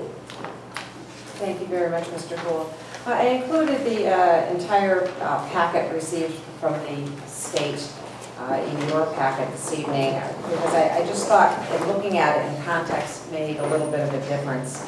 To recall, racial imbalance is when the proportion of minority students in a school falls outside a range from 25% below to 25% above the comparable district population. And an impending racial imbalance is when it's between 15% and 25%. So I would just call your attention to the second page, white page in your packet, and you can see that all of our schools are listed there. And Maple Street is listed as impending imbalance, and at 18.7% difference. So the district elementary schools are 33.7 and Maple Street is 52.4. Very close behind is Lake Street School, and this is not new data for you, at least from where the schools lie, and they're at 14.51%. And so when I first read those numbers, I felt 25% is a long way off, so I was not as concerned. I would ask you to flip about 3 or 4 pages down, 3 pages it looks like, where it says page 1 of 39. And these are the 7 schools that are determined, it's determined that they have a racial imbalance. The example I'll give you is the West Hartford School, the Smith School. I did speak with Karen List, their superintendent, and Dr. List and her board knew that they were going to be out of balance. They knew there was no question and that they had to do something. What the West Hartford Board of Education did, and this is just one of many ways to solve these problems, was they closed the Smith School and they have reopened it as a magnet school within their district. So it's an internal magnet school, so they're paying for it. They don't get money from the state. They're only taking West Hartford students, but they're taking students from all of their elementary schools. So that's how they solved that particular school's problem. If you turn to page 2 of 39, this begins the list of schools that have less than 25% and greater than 15% in balance. If you look down about halfway, you can see Vernon School District, Maple Street School at the 18.7% in balance. If you look, and then you can see though, however, if you include that list and the schools on the next page, those are the only ones in the state that are between that 15 and 25% balance. I would hazard to guess there are about 25 schools, and you can see we're about a dozen from the top. So that raised my level of concern a little bit more. It meant more to me to look at it in that context. If you would turn to page 4 of 39, now there are, how many pages? 35 more pages of the schools that have less than 15% in balance. But the highest one of all of those schools in the state of Connecticut, including elementary, middle, and high, is Lake Street School. So Lake Street is very close to moving into that impending imbalance area.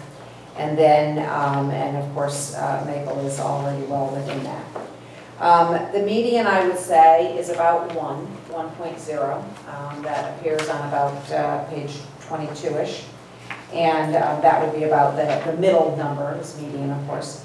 And so I would say we're very far from that in terms of our numbers. The only other thing I would call your attention to would be the document that Mrs. Morasso, it's the final document in your packet. So it would be the final three pages, I think. Yes, the final 3 pages before your next bold page. Looks like they're stapled in, sorry about that. Bunch of staples. And that's the longitudinal analysis that Mrs. Morasso has provided, and she provided for you last year as well, but I think it was in the board's information section, so there was no opportunity just to bring that to the board's attention publicly. So you can see that Maple Street and Lake Street have gone up and down. Maple did once cross the 20% threshold. Lake Street was up where it is now, but it also was down to, I think, closer to 9 at one point. Yes, closer to 9. So the numbers have gone up and down. There are explanations. When Lake Street's number went down for 2 reasons. One is our school choice students from Hartford, and also when we did public school choice within the district, our minority population changed in all of our schools, and so the numbers became a little more towards center. So this is just information. I'm sure Mrs. Morasso's been studying it for years. I've been looking at this just recently. I don't know if you have any questions, but I did want to bring it to your attention so that you would put it on the radar screen. I was surprised when I looked at it in context to see where Maple Street was. It's certainly in the top half of those schools, those few schools that have an impending imbalance. And to see that even though Lake Street was below the 15% mark, they are the highest of all of the other schools in the state. And it's just something to keep in the back of our minds as we look and go forward to the configuration of our schools and what we need to do, what we may need to do at some point in the future. It doesn't look like the numbers move very quickly, so I don't imagine this is a decision that the board will have to face, such as what West Hartford did very soon. But it's certainly something just to keep in the back of your minds. Thank you. Questions, board members, or discussion?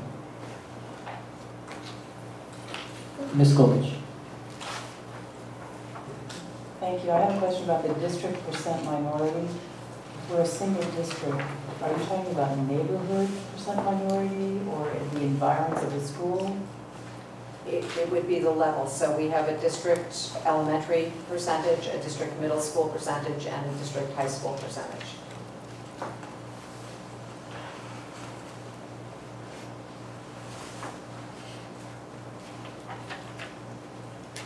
And the district totals, how do you come up with those figures? Those I am unsure of.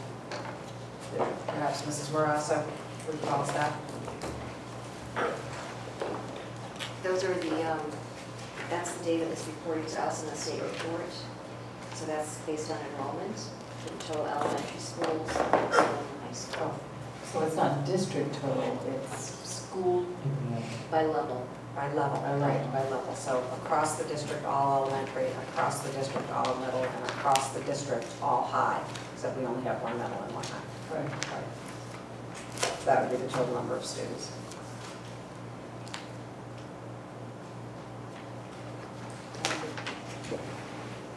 And are there any other questions or discussion? Mr. Kim? Just one observation, in our report that we got regarding class size, it reports that there are 936 9 to 12 grade students in the high school, whereas not quite 2 months differently, there's 984 shown on this. So there's a difference of roughly 50 students between, there must be, they didn't shift it in total numbers in less than 2 months. Yeah, you were looking at 2013 numbers, and that report is as of 2012. Is that possibly the difference that you're seeing, Mr. Kim? It says Thursday, April 4th. And this is our October 1 data. You're looking at enrollment data in comparison, is that correct? That's what I was thinking. I don't know. Maybe make an assumption here. Okay, so this 984 is not as of April 4th. Correct, it says October 1st, okay. 2012. All right, thank you. The other observation I'll make is that if you look at the 984 and you look at the high school population in 2005, it was 1,285 versus 984 today. That's a decrease of 300 students since 2005. And similarly, in 2002, the middle school was at 968 students, and it's reported here at 699. It's 200 and change difference.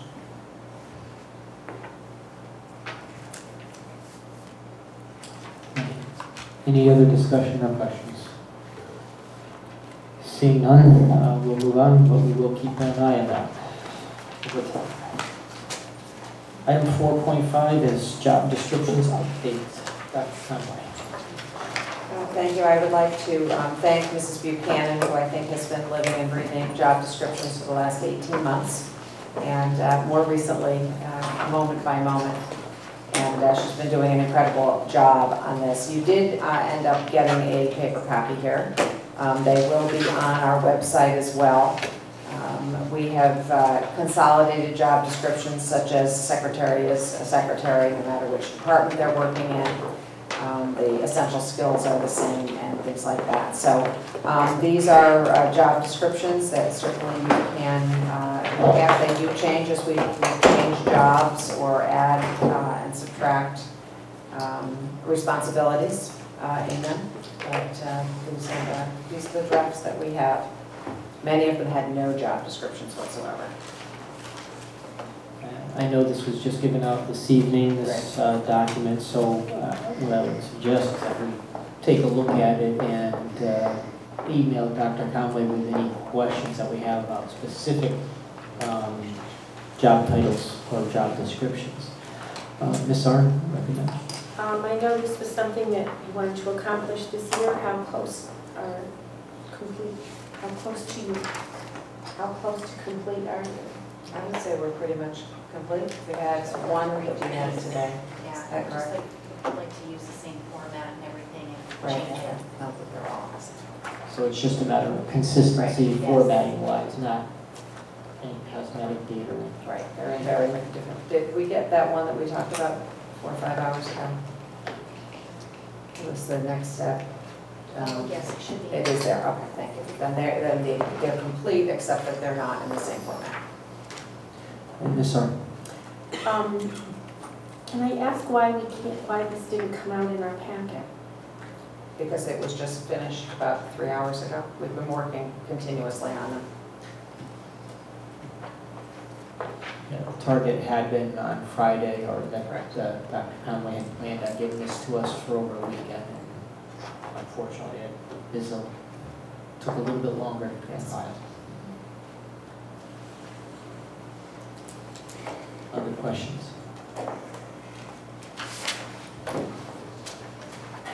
Seeing none, again, if you have questions about the data that's in the, let's email them to Dr. Conway, and if we need to talk about them, we'll do what we need to do. Item 4.7 is the, actually, yeah, 4.7 finance. Nope, check that. 4.6, there we go, 2012-13 education budget. Dr. Conway or different Mr. Powell? This is an opportunity for the board to discuss either budget. I knew that you had spoken, or you were going to hear earlier from Mr. Ludique and Mr. Ward, and so I didn't know if the board had any follow-up conversation that you wanted to have about that particular request or any other request. And then at the point we were putting this together, we weren't sure if we were having a budget yet, so that was one of the suggestions, and I didn't know if the board needed to follow up on that. And Mr. Picaro, did you have anything to add? Okay, thank you. Sorry. Mr. Percy? Two points I'd like to make that I know is going to come out in our later agenda. But the one that we talked about already this evening, the student-based supplement grant, if the town, Mr. Ward, Mr. Ludique, Mayor April, don't want to take what Brian Mahoney has to say, do we have to contact our attorney to see what the next step is? Because if it is truly our money, and local towns around us are getting it as pass-through money, I understand where Mr. Ward and Mr. Ludique were just cautioning us. But that aside, I don't think we can let this go. That would be our next action, is if we wish to involve the board attorney, have him talk to the town attorney. Should we put that in the form of a motion? That's the board prerogative. Then I'd like to make a motion that the Board of Education direct the business office to get a letter from Attorney Dorsey with his opinion on the student-based supplement grant. I have a motion by Mr. Percy and a second by Mr. Boutar. Is there discussion on that motion? Seeing none, I'll call that to a vote by a show of hands. All in favor? And that's unanimous. Mr. Carl. And I'll save my second one for the report. Thank you. All right. Ms. Thornton, I'll wait for the finance report. any other discussion on the 12-13 budget? I'd just like to publicly thank the voters for going out there and supporting this budget. I said the Board of Education is in a tight spot, and we appreciate the support.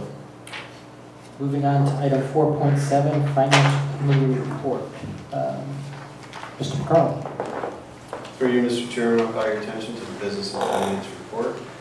First item in our quick abbreviated Finance Committee meeting this evening was the fiscal year 2013 budget update, starting with the year-to-date budget summary. That is Exhibit A, and I'll call your attention to the bottom line of where we're at as far as closing out the current fiscal year. We're currently showing a deficit balance of $309,556 as of June 6th. This balance does not reflect the $300,000 board-approved action to request funds from our Cigna premium stabilization account that's currently being housed in the Medical Reserve Fund at the town to be transferred over. However, through to you, Mr. Chairman, as a follow-up to our Finance Committee, I did confirm with Mr. Ludique before he left this evening that that motion was approved by the town council, but it will need to go to a town meeting as expected, and that is going to occur at the next town council meeting on June 18th for the $300,000. So approved by the town council to go to the town hearing as part of the next town council meeting on June 18th. Again, I think what this shows, and what I'd like to illustrate is how tight the budget really is for this year and how hard we're working to stay on the black. We are turning over every stone possible, looking to streamline operations, and we've discussed this in detail in past board meetings and finance committee meetings, but I am confident that we will be ending the year on the side that's black, but it is going to be very close. Also, under fiscal year 2013 is the student-based supplement background information that we've already discussed. Moving on to fiscal year 2014 budget updates. For your reference, included is the final budget reduction worksheet for next year with the approved adjustments for the $1 million that we had to make adjustments for the previous board meeting. For the board's review and action and discussed in the finance committee meeting this evening, I'll call your attention to Exhibit D. And these are the proposed tuition rates for non-resident students for the upcoming fiscal year. We are proposing a 3% increase across the board. This number was developed in consultation with Mrs. Buell, our pupil personnel director.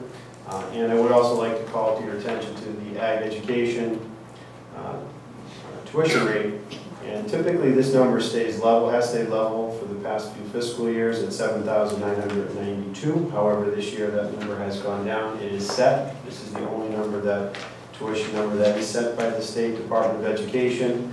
And the rationale for that is that additional monies were put into that fund at the state level so that school districts that were sending students to other school districts like ours wouldn't have to bear as much of a burden. So it will impact our revenue in the wrong direction because that happens to be an area where we generate quite a bit of revenue, but I don't think it will be too significant. But the main concern here is for the board's review, and we would be looking for a favorable motion to increase our tuition rates by 3% across the board with that exception for the ag ed. I'd entertain a motion. Mr. Percy? I'd like to make a motion to accept Exhibit D as the business officers put it forth with a 3% increase in non-resident students. I have a motion. Do I have a second? Mrs. Fisher. A motion is second. Is there any discussion or questions on that motion? Seeing none, I'm going to call that motion to a vote by a show of hands. All in favor? And that's unanimous, and I'll show Mr. Butar is out of the room. Thank you. Mr. McCarthy? Through you, Mr. Chairman, I'll call your attention to Exhibit E, proposed school use fees. Along the same lines as required by board policy, we are required to review our school use fees and make proposed changes to them at the end of the fiscal year.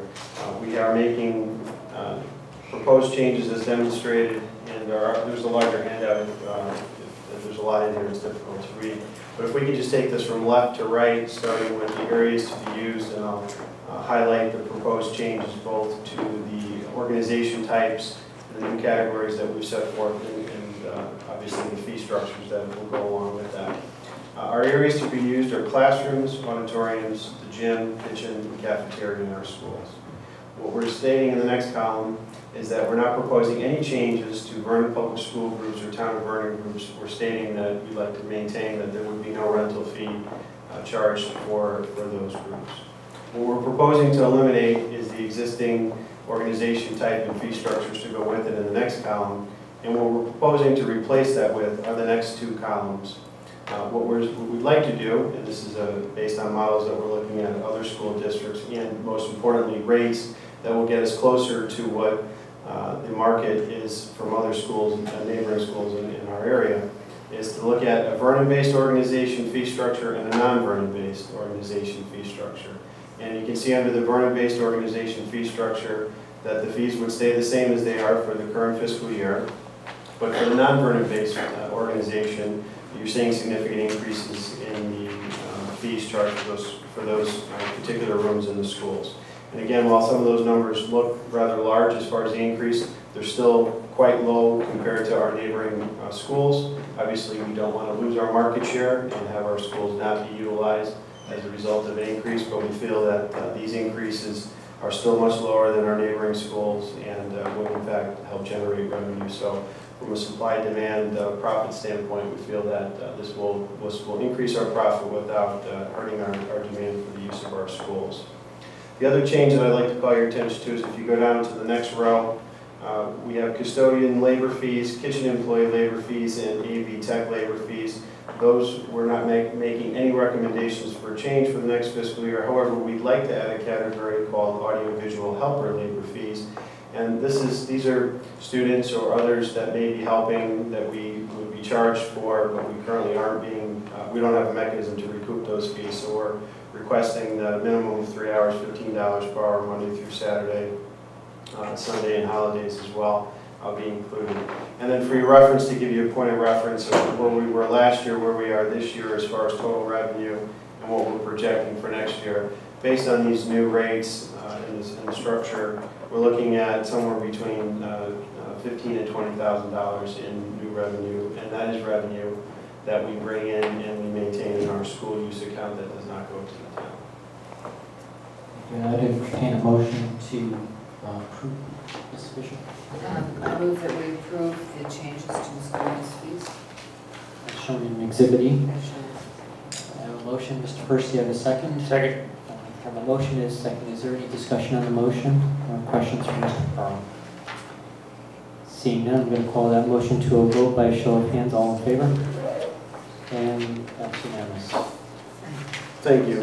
Next on the business and finance report is the legislative update, and included in Exhibit F is the Connecticut Conference of Municipalities adopted fiscal year 2014 state budget with the specific impact on the town of Vernon, including the Board of Education. There's quite a bit of information here to review. I would just like to highlight one area, and as of now, pending the governor's approval, it's gone through the House and the Senate. We are tracking the additional Alliance District money of $730,603 above and beyond the $671 that we are currently receiving. So I just wanted to highlight that again, pending the governor's approval, we are tracking that amount of money. And then moving on to Exhibit G under legislative updates, I'm pleased to report that our campaign to recoup additional funding with the help of our local legislators, specifically Representative Claire Janowski, has been successful. And included in your packet is a press release from the town with also as background reference the original school construction grant reimbursement space standard letter to Dr. Conway that was shared with our local legislators to help make this happen. So bottom line is that we're through change in legislation, we have modified the space standards to work in our favor legally, transparently, and that has resulted in an increase of $2,008,330 that will be going to the town to reduce future debt principal and interest payments on our school construction bond projects. Moving on to, yes? Got a couple of questions, Mr.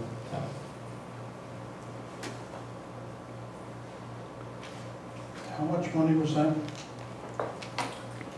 $2,008,330.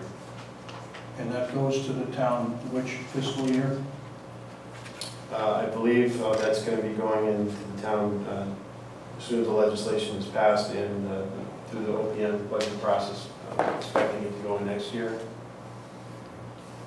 Okay. And that's to recoup the monies that we should have gotten that we were going to lose. Ms. Arnold. I'd like to move that the board formally acknowledge the work of Claire and Tim and Tony and express our gratitude for their hard work and the result. I have a motion with a second, Mr. Person. I'd love to second that. I have a motion and a second. Is there any discussion on that motion? Mr. Kemp.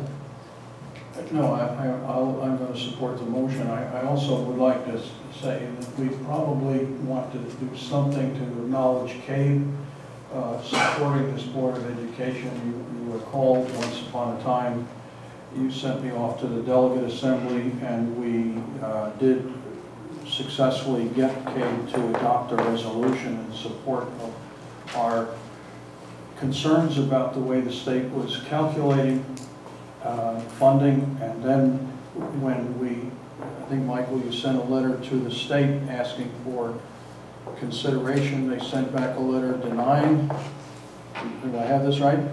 Denying our request? Correct. Yes, okay, and so it was helpful then to take the resolution from CABE and then send a letter to the area legislators seeking some help and legislative remedy and citing a formal position that CABE took. So they were also helpful in the early stages, setting a base upon which the area legislators could argue on our behalf, and it turns out on the behalf of other towns too. So as far as you can tell, Michael, did I describe that sequence? Okay.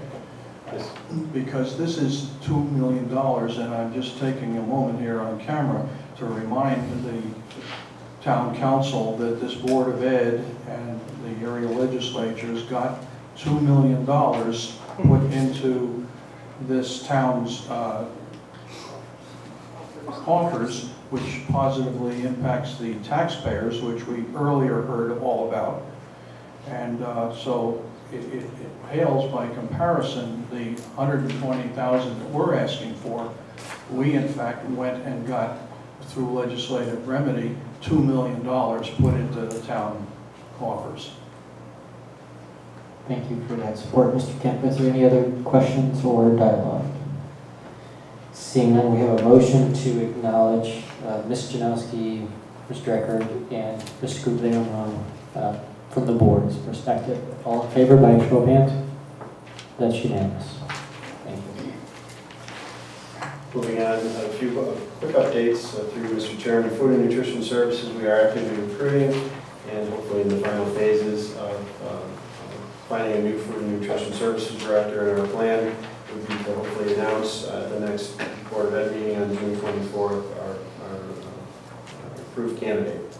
Under budget monitoring and internal control, as requested by Ms. Arnn, we are planning on sharing at the June 24th Board of Ed meeting our revenue report, and I'm also continuing to look at student activity account, something that we've talked about in Finance Committee meeting, but doing some work there to implement internal controls for monitoring and reporting purposes. So something we'll be revisiting over the summertime. And then lastly, under miscellaneous, we are in full swing with our new audit, with the audit firm that we've been using for years past and selected through the town through a competitive process. And lastly, as discussed at the Finance Committee meeting, the board will be issuing a bid for a new, potentially new health insurance agent broker contract. Because the current contract expires the end of this fiscal year. So things that will need to happen in the next couple of weeks. So that will be posted. Thank you. Is there any questions for Mr. Carl? Anything, Ms. Arnn? Although I'm not in a hurry to make a project for you, Michael, I'm very interested in that the law that provides for boards of education to set aside unexpected educational funding that we don't, money that we don't spend, and I understand that needs to be worked out with the town, what kind of an account and how that would, is that something that you'd be willing to do at some point in time? Then do I need to make a motion to that effect? I'll let Mr. Carl respond first off, because it sounds like, based on what Mr. Ludicky said, that there are some discussions going on right now. I don't know if that plays into it or not, but please respond. If I may just clarify through you, Mr. Chairman, I think Mr. Percy brought that up in our Finance Committee meeting, that is new information to me. It sounds like a potentially new law change that it was shared with CABE, and certainly something that I'd be glad to explore to see what our options are. Mr. Kemp. I'd like to pass around the document that we're really talking about here. There's 1, 2, 3, 4. There's, if you would please. This is from the CABE Journal? Yeah.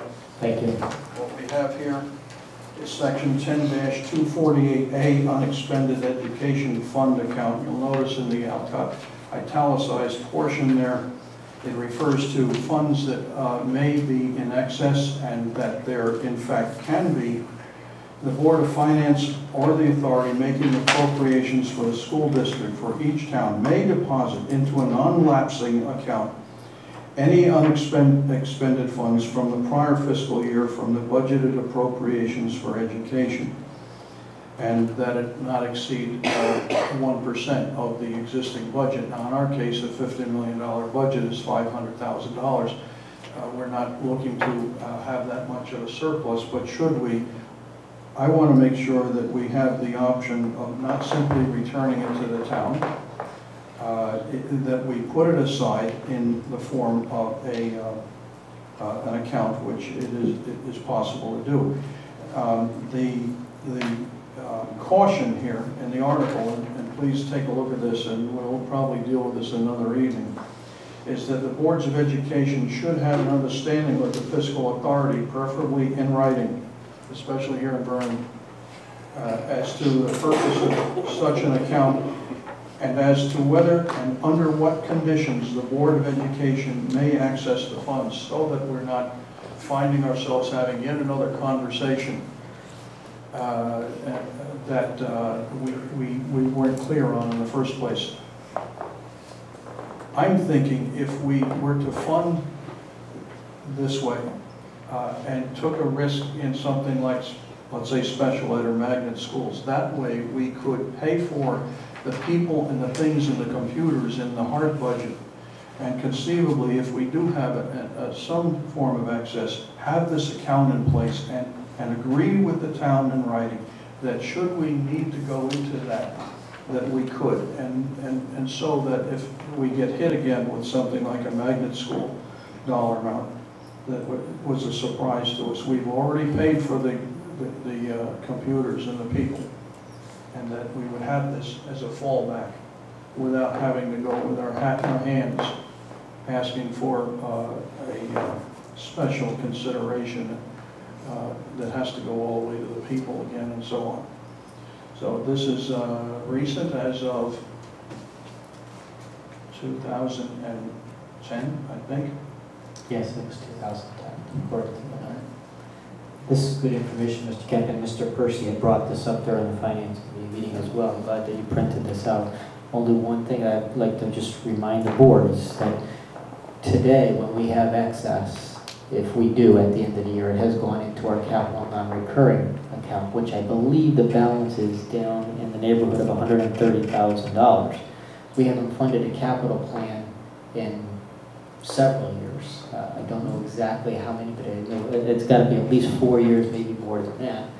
And if we move all the money to a special account, we have to be considerate about what happens with our capital account. So it's just something that the board needs to be concerned about, because one way or the other, when we do zero budgets or very low increased budgets and we don't have any skin on the bones, not anything but skin on the bones, we're not going to have very much going into these accounts.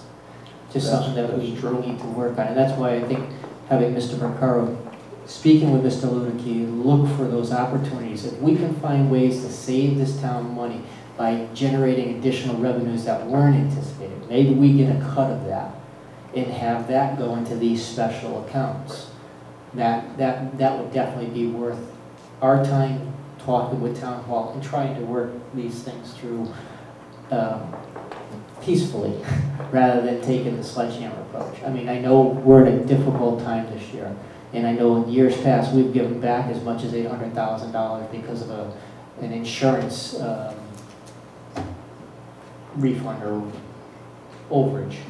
So it's, you know, we have to be conscious of that as well. That's the only thing I just want to caution us as a board to be aware of that.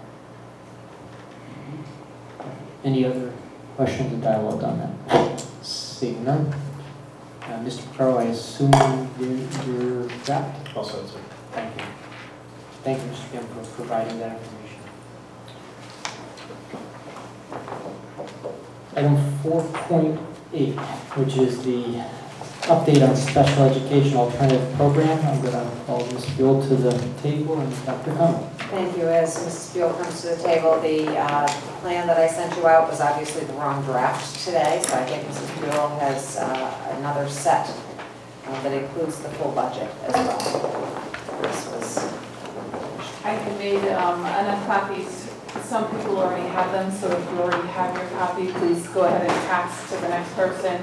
And if you don't already have a floor plan that looks like this, then please take one of those as well.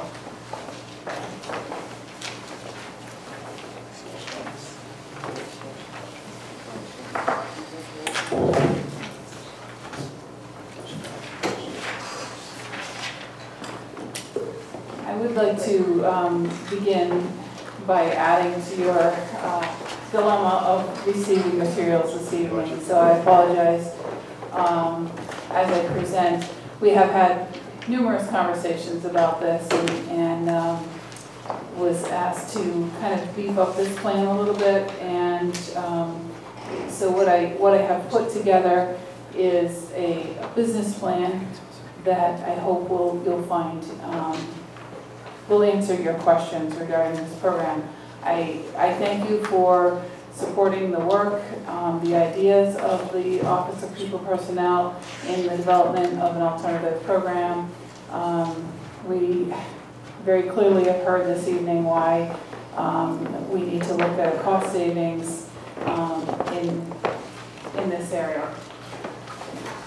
I also would like to thank Mr. Peluso and Bob Kleinhans.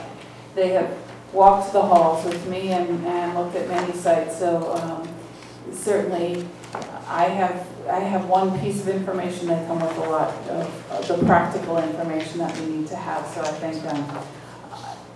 I'm not sure what format you'd like me to share. I can just summarize here what you're going to find. Is that okay? I think a summary would be appropriate. Okay. I would just like to start by reviewing the first statement that the Vernon Elementary School is being created to offer a high-quality alternative special education program to students who require emotional, behavioral, and academic supports. That's most key to me. We really are talking about students and education, and that comes first. And so in the creation of this program, that is what we're talking about, is developing a high-quality education program for our students. As you know, we've looked at a variety of different places. We've talked about whether or not we could accept tuition students and revenue and a lot of different options. We talked about 3 classrooms. You'll see in this plan, I've scaled down to 2 teachers, so 2 classrooms, and appropriate staff to support that, with the intention, as directed by you, that we have the ability to expand this program. So this plan clearly outlines the different pieces, the staffing, the location, and some of the expenses to the program. Again, always keeping in mind that this is about creating an appropriate program for our students. We currently have 10 students who I believe may be able to be serviced through this type of program that are currently out of district and may benefit by this quality program in district. In order to move forward with those plans, we need to have meetings with families, talk about the transition, work with the students in the schools in which they are currently enrolled, all of which takes careful planning and collaboration with families. So I'm here tonight really to see where are we, can we move forward, are we ready to move forward, and make a commitment to this program so that we can support those students and their families in that transition back to the Vernon Public Schools.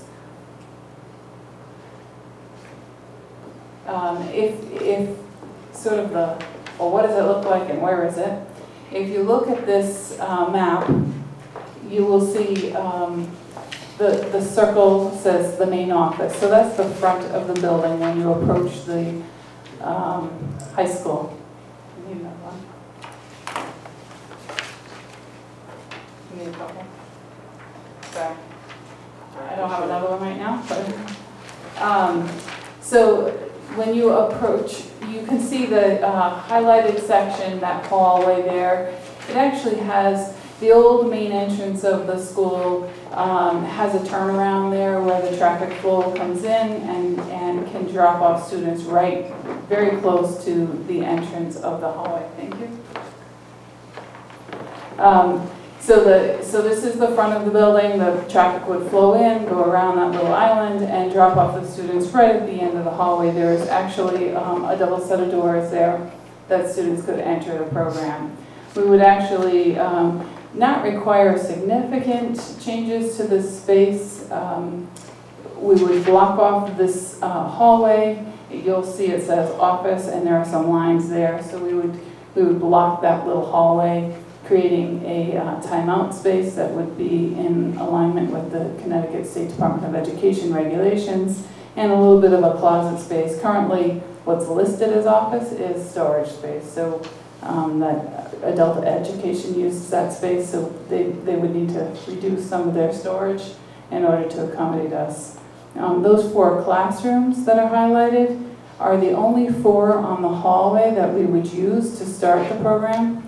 As you see in the proposal, I have 2 teachers and a clinician, so we really don't need 4 rooms yet, but we have the room for expansion. Room number 135 is currently a adult education space as well, and we could share that space for the coming year if we needed to use that space. We've already had conversation.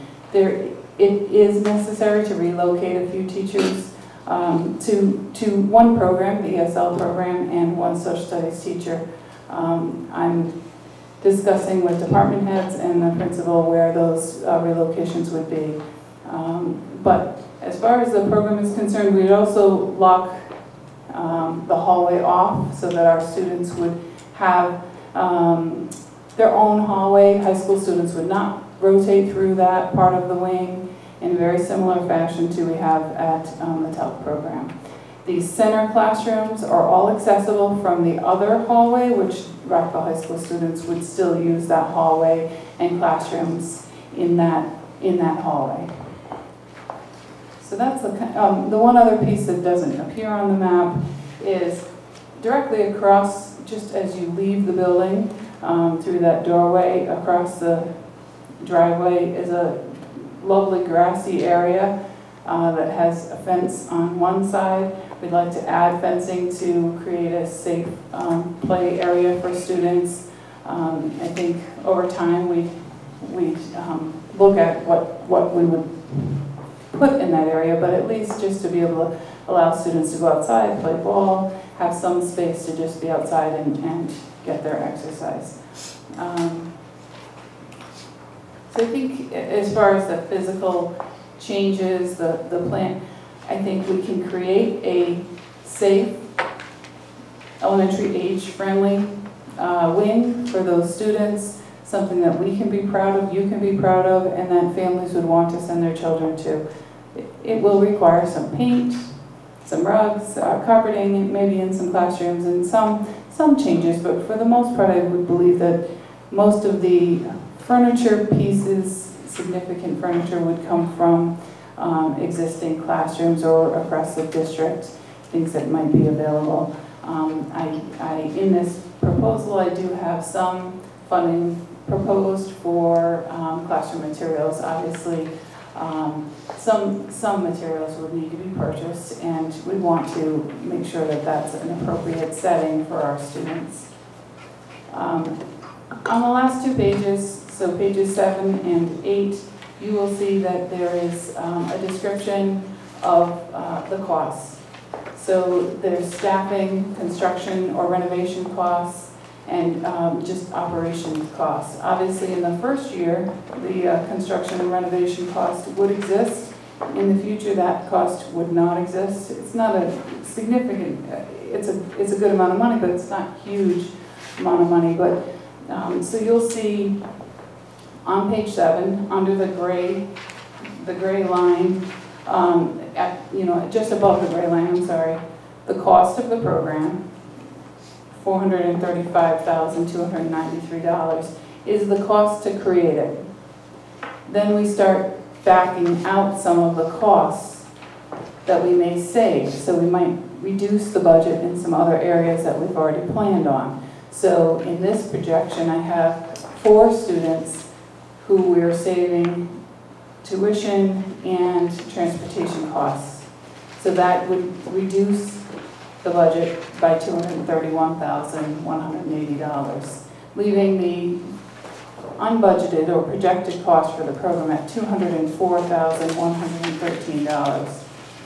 Again, that's just starting the program. That's just pulling 4 kids back to district. For each student that we return to district, we realize a different amount of savings. So I just wanted to give you a sense. These are real numbers. These are real student tuition projected amounts for next year. Of the 10 students, this could possibly be 4 of those. This is the real number for 4 of those 10 students. I did explain during the Finance Committee or Facilities Committee, I'm not sure which, that the decision to return students back to the Vernon Public Schools as opposed to maintaining them out of district is a team decision. That team consists of the school and the parents and myself or someone from the Vernon Board of Education. That decision can be made to return the students back as long as we have an appropriate program for them.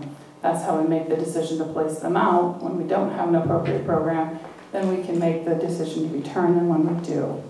Sometimes families could disagree with us, and so we would hope that we could show them that we have a high quality, high caliber program that they would want to send their child to in district. And if not, if we disagree, there are legal proceedings that we could follow. It becomes a little bit more difficult for everybody involved to follow that process. But we do believe that if we have a nice, high-quality program, we should be able to provide that level of programming for students here in Vernon. Thank you, Ms. Field. There are questions. Ms. Fisher.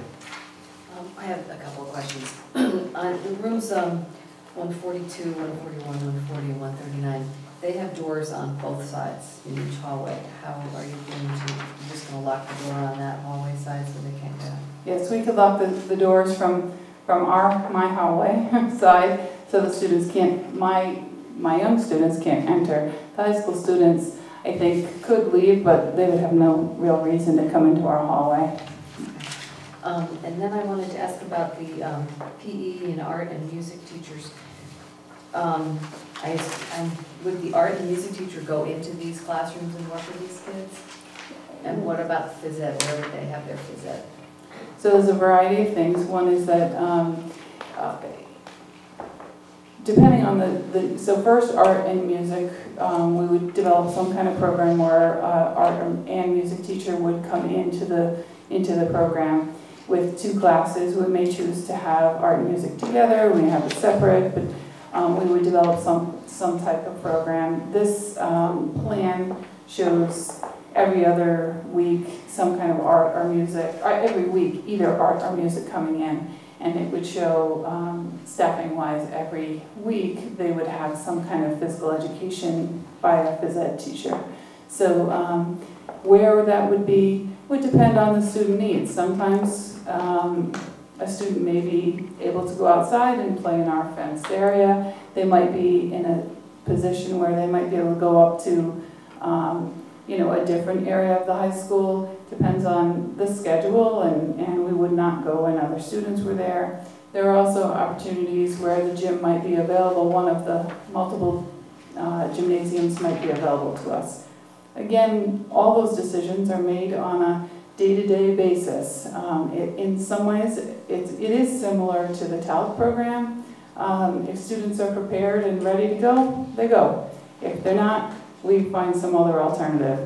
So I would see the same thing happening in this wing. If a student was having a tough day, I don't think they'd be going outside for gym that day.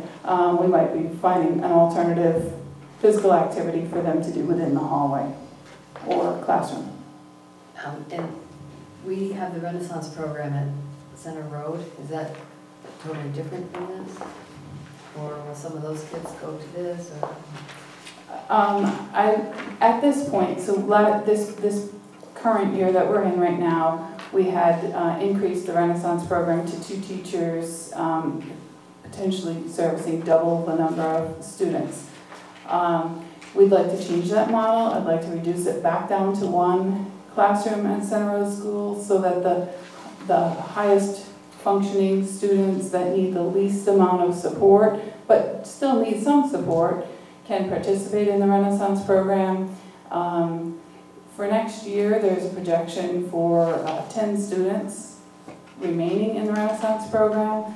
We're looking at those numbers. We want to make sure those are students that are really, truly can benefit from that level of support and not a higher level of support. What we want to do is we want to make sure those students have access to their typical peers, to the general ed classroom, because they are ready for that. If a student really is not ready for that and they need a higher level of support and maybe are more dysregulated than their peers, those are the kinds of students that might need this type of program. Other questions, comments? Ms. Harmon? Patty, is the student 4 that you chose, was that just random to give us numbers, or is that your hope for the first year? If you had to make an educated guess about the students that would participate, can you do that? I started with 4, thinking that was safe. I think we could get 5, so just to give you a sense, we've started to talk about the potential of a program. One parent says, sign me up. I'm ready to return. I've had another conversation with another parent that's very, very interested in this. And those are just a few. There's been a parent that had a conversation, she's like, I'm not interested. We just barely got settled here. I need it to work. And I totally understand that. The number of moves that children make does impact their ability to be successful. So do I think 4 is doable? Yes. Do I think 5, maybe 6 is doable? I think so. That's my guess. You must be constrained by the space too. What would you envision the maximum number of students being? I think based on the programs that I see that we send our students to currently, I see a tipping point where I'm projecting 5 students in the classroom. That's the level of success I've seen in other programs. So given this space right here, with 2 teachers, I think you've got 10 to 15 students. You could go up a little bit, but I would say, if we're starting the program and we're building it for success for those individuals and to kind of iron out the wrinkles in the first year as we develop it, we want to start with, so if I'm projecting 10 students, I think that would be a good number to start with. If we're at 12 or 13, by January, we're going to know if things are moving pretty smoothly. And then if you open it up to other towns to send students, not just returning our own, you're going to be really limited. You would expect, if it has that kind of success, that you'd be looking for a different facility? No. If we were that successful, and let's say Tallinn wanted to send us a student, and Ellington wanted to send us 2, and South Windsor wanted to send us 1, we're talking about 4 students. With the revenue that they may generate, I would expect or would hope that revenue would be used to buy another teacher, to open another room. So in this plan, we have 3 classrooms and a counseling room. So I have space to add another teacher today. Where are the bathrooms? Yeah, that's a good question. They are at the end of the hall, just before the double doors. It's this little drawing there on the end. It just doesn't look like anything, but that's what it is, bathrooms. So that hallway, the entire length of that hallway would be accessible to our students with the bathrooms being at the end. Shared bathrooms with other? No, just ours. Just for those Yeah. kids? Yeah. Can I ask a question about those bathrooms since I came up? Because I have a similar question, but I want to know, do we need to make any modifications to those bathrooms? Because we do have, these are elementary school kids that we're talking about, and those were designed for older kids. Mr. Peluso and I discussed that, and they're gang bathrooms, which means they have multiple toilets in the same room. Do you know what I'm talking about? And so we might consider putting 1 smaller toilet. They're not big toilets to begin with, so I think our initial group of students coming in would be able to navigate those roads without renovation as they are. Okay, so we don't have any compliance issues or anything like that that we'd have to fall into for elementary age kids? I think when you hit like kindergarten, it's a different range, but I think they're not exceptionally high to begin with. Minor modifications. Okay, that's good. I just wanted to make sure that there were no surprises. Mr. Percy. Point of order, past 10 o'clock. Point of order. Motion to extend. Do we have a motion? So moved. A motion to extend, Mr. Kemp. Motion seconded. Any discussion? Seeing none. All in favor of extending? We're extended. Mr. Kemp. I have a question for Patty or Mary with regard to staffing up with a 1.0 FTE administrator from the get-go. I mean, we're talking 4 students here, and I realized if you have to, my first look at this was, okay, which one of the existing administrators is going to also be assigned this project? But that's not what I see in the budget. You are correct. Yes, well, like I said, we're talking 4 students here. So I don't want to answer the question for you, but if you had to go out, because you can't hire .2 an administrator, but if you do have to hire someone, what other responsibilities would you give them in addition to being 1.0 FTE for this project? Well, so I would start with saying that we're looking at 2 classrooms, 10 students. I get that that's not a full school, like an elementary school. I do think that not having an administrator, so there's either a full-time administrator or a part-time administrator. The reality for families and other districts who may consider placing a student there is sometimes you have an administrator and sometimes you don't. So what does that look like? We're talking about students that have emotional and behavioral challenges and complicated by academic challenges as well. So I think that given the nature of the student and the needs, I would be cautious about staffing it without a full-time administrator. I understand that that doesn't look great. If we're moving forward and trying to expand, you know, if that's the objective, is to move forward and looking at expanding the program, I would think that we need to recruit students. We need to right now recruit students and work with other agencies and other communities. You still have the floor, Mr. Kemp. I guess I have to say that I'm not convinced of this. You would have 2 teachers. I'm not saying don't hire, I'm not saying don't staff up, but your business plan here would have 2 special ed teachers and a counselor and 2 paraeducators and a security. That's 6 people within the distance of 2.5 rooms to 3. And you're saying if there were an issue and all of that, that you would have to have also a 7th adult in that small space to deal with whatever happened. I'm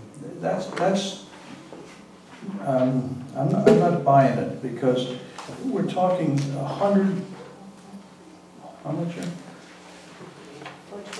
No. You've got to give this person some responsibilities in the high school, and yes, that means that there's maybe 0.6 or 0.8 of an FTE assigned to the high school we didn't have before. But I just can't see having 1.0 FTE, and that's all, I don't want to say that's all they do, but in the initial stages of only 4 students, let's say, if you get them, there's no guarantee, right? I mean, it's just too big a number, and it doesn't make sense to me. I understand. So what do you want to do? You want me to vote for this or not? Well, you know, part of my job is to propose to you what it would look like. And so, you know, that's where I start. I start there, and I think that in order to if I had 4 students, I'd have 1 teacher, I wouldn't have 2. So, and so I don't anticipate 4 students, I would anticipate up to 10 students, you know, starting the program. Again, I understand what you're saying. I don't know when this, you know, the board can decide what makes sense to you. If you choose to staff at halftime, then we'll just have to pick which half of the time they would be there. So I think that's a concern, and understanding that somebody would need to be in charge when that person is not there. What that does is that takes off, the focus I want is to have a high quality academic program that meets the emotional and behavioral needs of students. And so when a teacher is the acting principal, when the principal's gone, they're not teaching, they're acting principal. When any issue comes up, because when a significant behavioral issue should arise, that may need a student removed from classroom, may need them to be managed. That's all. We just have to decide, and that's fine. If we choose to say we're gonna put a halftime administrator in there, that might be something we need to think about. Mr. Kemp. Well, what's to say you would have to start the year with that 1.0 FTE? I mean, Nothing. okay, so we wouldn't necessarily have to budget for 128,000. Let's say you did successfully get your 4 and then 6 and then 8 right very soon thereafter. I guess I would say, okay, let's to the degree that you approach 10 students would be the comfort level I would have in approving 1.0. Okay, but until you're there, it's very hard to say, let's put someone in there full-time, and that's their total job responsibility. So either give that person some other responsibility or don't hire up to it for the beginning of September until you know that you've got closer to 10 students. Because to start the year at that dollar amount is just, no, I don't, listen. Dr. Conway would like to add I'm something. sorry to interject, I just wanted to say that a big piece of that administrator's job would be the recruitment, working with families, going to the PPT meetings to share the new program. So a big piece of that person's job is building this program to bring the students into the program. I think that some parents will have difficulty saying, oh, you're only going to have a part-time administrator. Why should I commit to send my child if you're not going to have someone who's going to be devoted to ensuring that this is running right? So it's chicken or an egg kind of thing, but if you don't have someone in charge who's going to build it, build the program and be the person in charge, the go-to person for parents, both from within the district and without the district, it makes it much more difficult to do. I'm sorry. That's good information. Mr. Kemp, will let you follow. So you're arguing for having a person on the ground to start September, then why give them only that piece? I mean, if to the extent that they build it, then you could peel them off of other responsibilities. I just have to say, it seems like an awful, quite a stretch to start that year with, let's say, 4 students. I mean, once you've built it to 10 or more, then okay. I'm not going to belabor the point, but I have to say, it's hard to support this as you present it. Ms. Arndt. Another reason that I appreciate information in advance is because I'm having a hard time wrapping my head around that too, Patty, that we pay a building administrator 120-something thousand to pay somebody that salary to administer to 4 kids or even 10 kids. I just can't wrap my head around that. I can't. It seems so inappropriate to all of the other regular ed students that were so I can't support it. I understand. I think that, this whole effort was an effort to provide a high-quality program to our students and stop paying tuition to other schools that are providing programs to our students of varying qualities. I think that, you know, at what point does it become cost effective to provide a better program to students in town? You know, does it reach 10 students? And if you look at these numbers, that's about what it reaches. You can pay for the whole thing if we had even, you know, this plan has 9 students and we've already broken the threshold.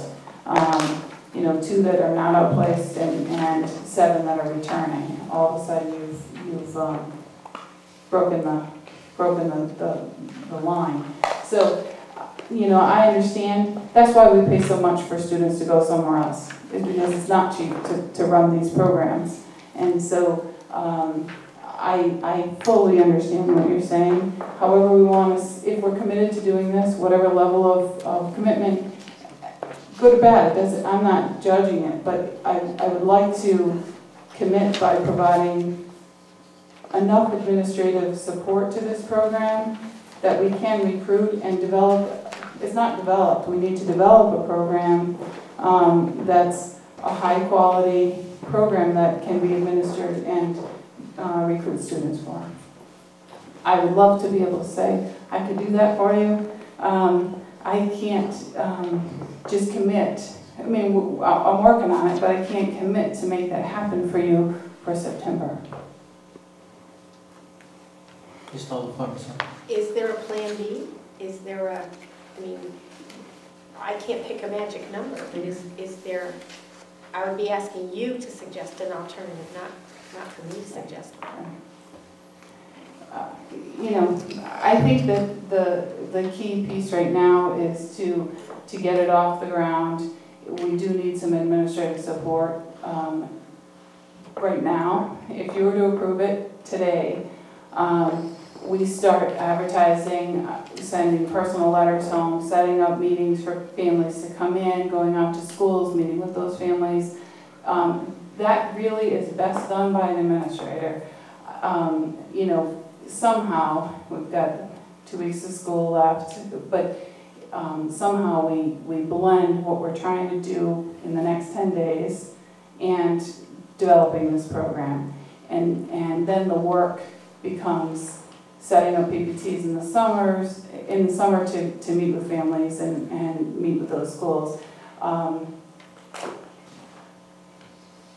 I guess that you balance that with what is the person going to do the other half of the time. You know, are we really going to get a half-time administrator to come in and do this? Are we going to get an administrator that does this half-time and does something another half of the time? I'm not sure. Is September too quick then?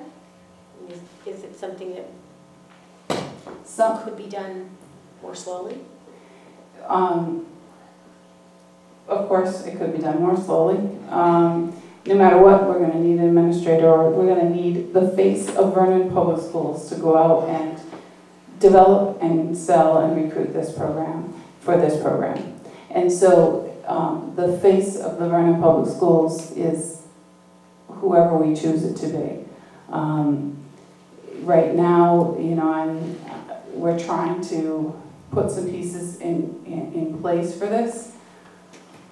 I don't know what your, you know, I don't know, Dr. Conway, if you have an alternative suggestion. I think that the question is, half-time might be more reasonable. What does that look like? 2 points, if I may, Mr. Buell, thank you through you. Mrs. Buell has already mentioned that if you go half-time, then when the person is not there half the time, then the lead teacher takes over as the administrator, and so now you have one teacher dealing with 9 kids as opposed to the 2 teachers with the smaller groups. It puts an incredible burden on the program itself. I think it decreases the quality of the program. As a parent, I might be concerned about sending my child there. And I think the second point is that is what this is all about. This is an extremely expensive venture. To put our students out is extremely expensive. And so there is a break-even point, and that's what we're talking about right now, is that break-even point. We still do not know if we're going to be able to use revenue from out-of-district students from Tolland, Ellington, South Windsor, wherever, to offset the costs that they bring in. We have 4 or 5 more students come from out of district. We have to hire another teacher. If that funding does not go to hire the other teacher, because we can't plan on those students, then, and the money just, this tuition just goes to the town revenue, then that wouldn't make any sense at all, because Vernon's budget will continue to climb.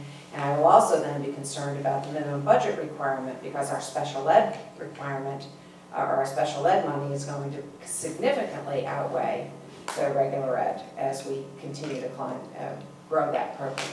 So the program needs to be a high-quality program that our parents are going to want to send their children to. And I do believe it needs a full-time administrator. And you know I just cut 2 administrative positions. This is not, you know, not something that I say lightly. Other discussion or actions?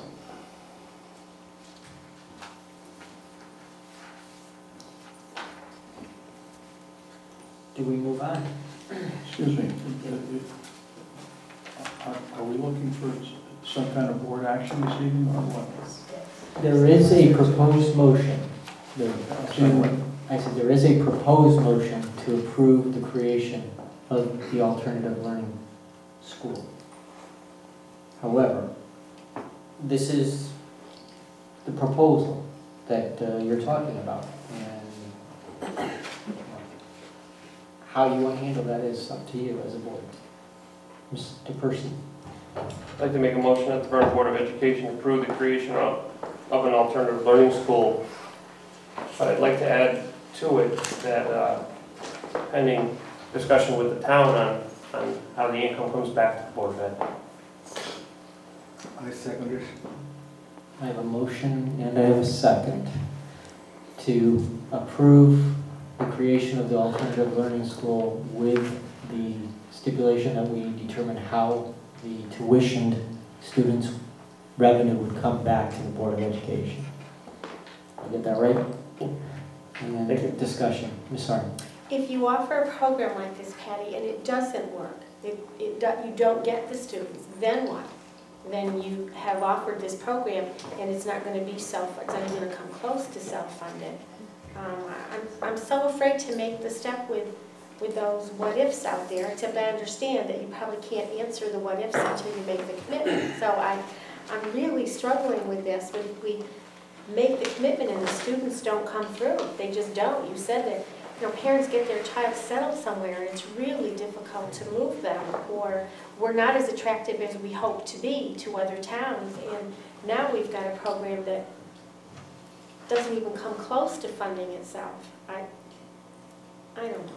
I would answer to that so a couple things. One is that the issues that come for students that attend out of district programs, Hartford, Mansfield, Manchester, are significant. They're on a bus for a long time, they're going across. It's difficult for students and for their families.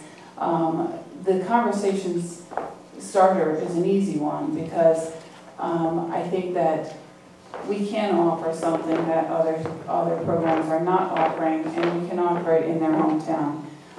So I think that's the first thing. I think we can be attractive, and I think the thought that's already gone on about creating this is attractive.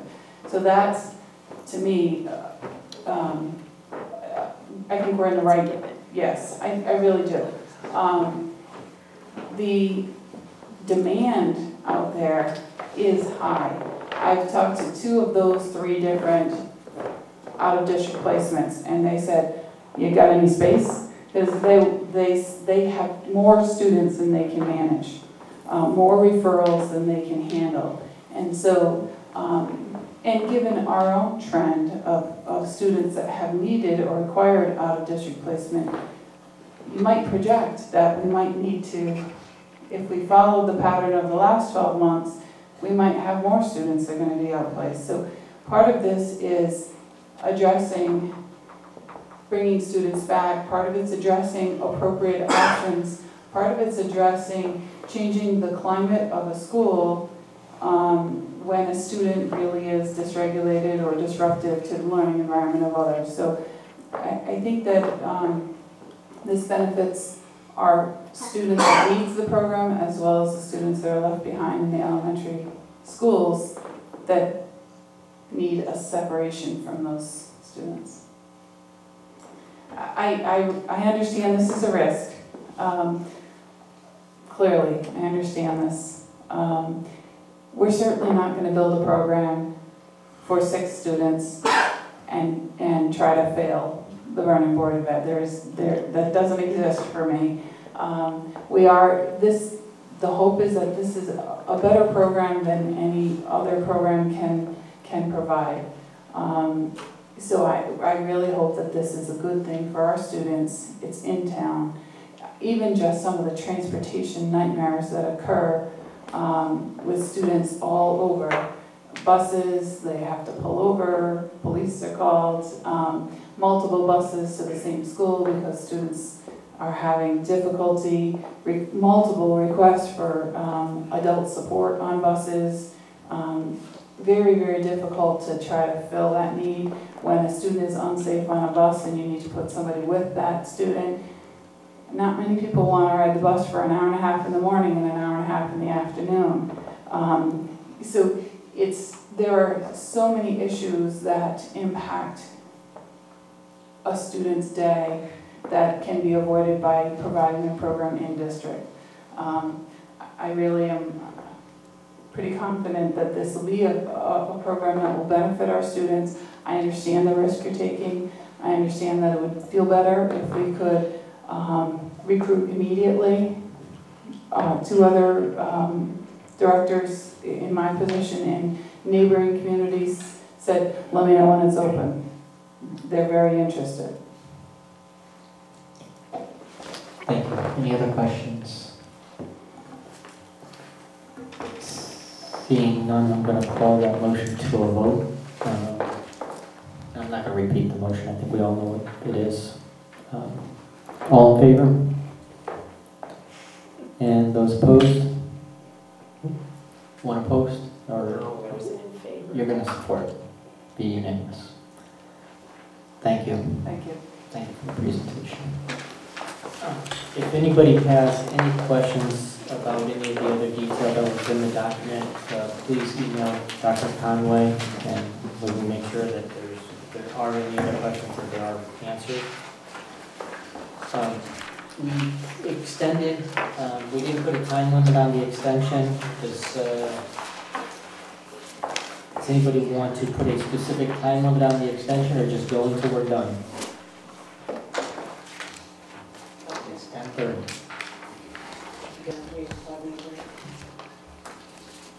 I'd be good with that.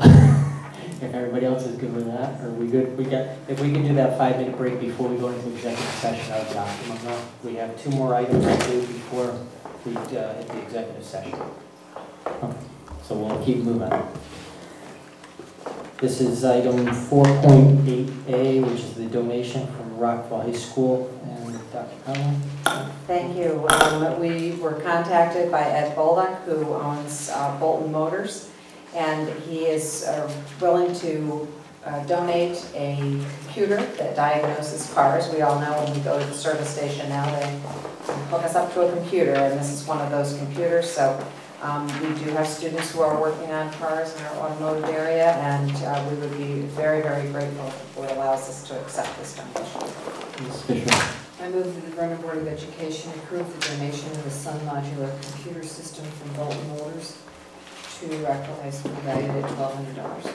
I have a motion. Do I have a second? Mrs. Arndt, I have a second. Any discussion on the motion? Seeing no discussion, all in favor? And that's unanimous. Thank you to Bolton Motors. Item 4.8B, discussion of the RSCO letter, Mr. Kemp. Well, yes, thank you. It was in the information packet, and it shows us the lottery results by school and the number of 43. So what I wasn't clear on, Mr. Carr, could you tell me, based on the knowledge that we have now as of May 31st, what our count would be? Approximately. So we're graduating and with this new addition? Well, yeah, we had X number, but I don't know how many we're graduating, and then you have these 43 that we're now aware of.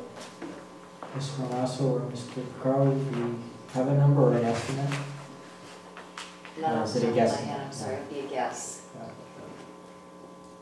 Is that something that we'd be able to provide, Mr. Kemp, and the rest of the board members? Yes. These 43 are not in the current numbers that we're contemplating, correct? That's correct. All right. What would you say we're graduating, 10, 12? What do you think? All right, never mind. Okay. I can get that information to you. All right. I guess it all comes to just how much did we budget for, and with this number of 43, what is that going to result in? We need to understand that. Mr. Picaro, I don't know if you have any sense as to what that 43 might translate to, or based on where those tuitions are going? If the average cost of tuition is anywhere between $4,000 and $4,500, we're looking at another $200,000 to $225,000.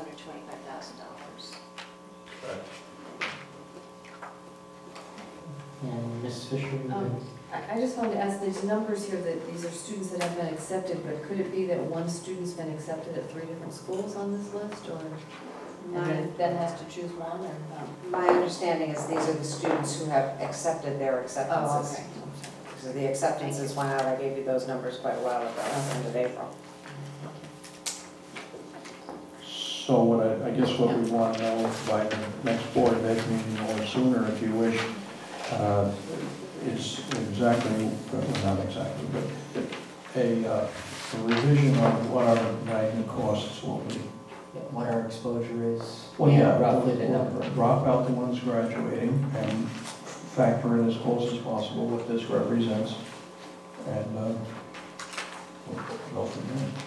Thank you. And I see Mr. Carl taking a note, Mr. Morasso also.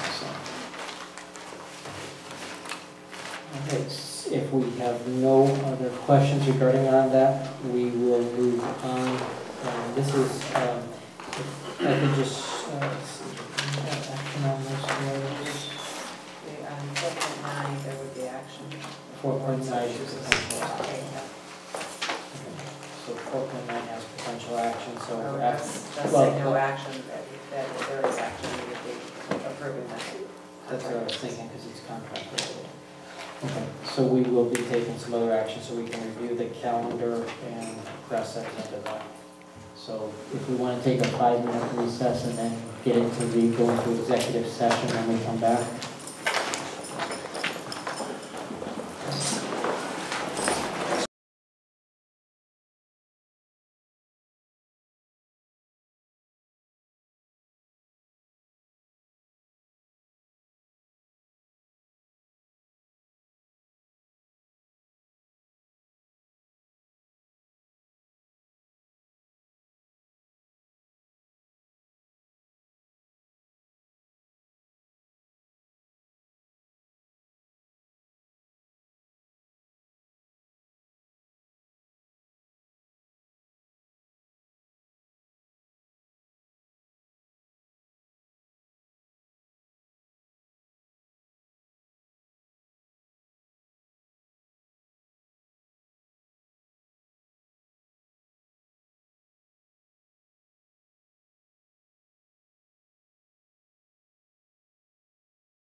make the motion Well, okay, to. okay. I'm understanding. No one else spoke up. Terry, can we make the motion to go into executive session? If we can get the motion to go into executive session, then we can. Mr. Percy? And make a motion to go into executive session and discuss 4.9 and 4.10, inviting the superintendent. Mrs. Buell is going to be giving the student incident report, so do you want to do that first, and then, although Peter has to stay, and then the excellent. Okay, so we can do that. And have a second. Any discussion on the motion to go into executive session? Seeing none, all in favor? And those opposed? We're in executive session.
All set, Mr. Baldwin, thank you.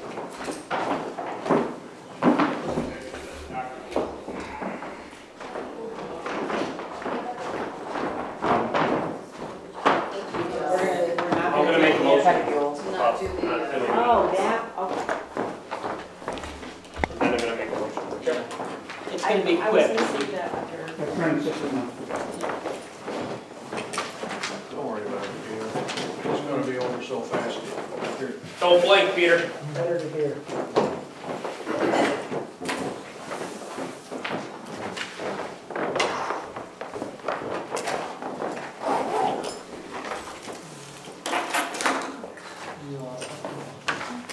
We're out of executive session at this time, and are there any motions, or Mr. Percy?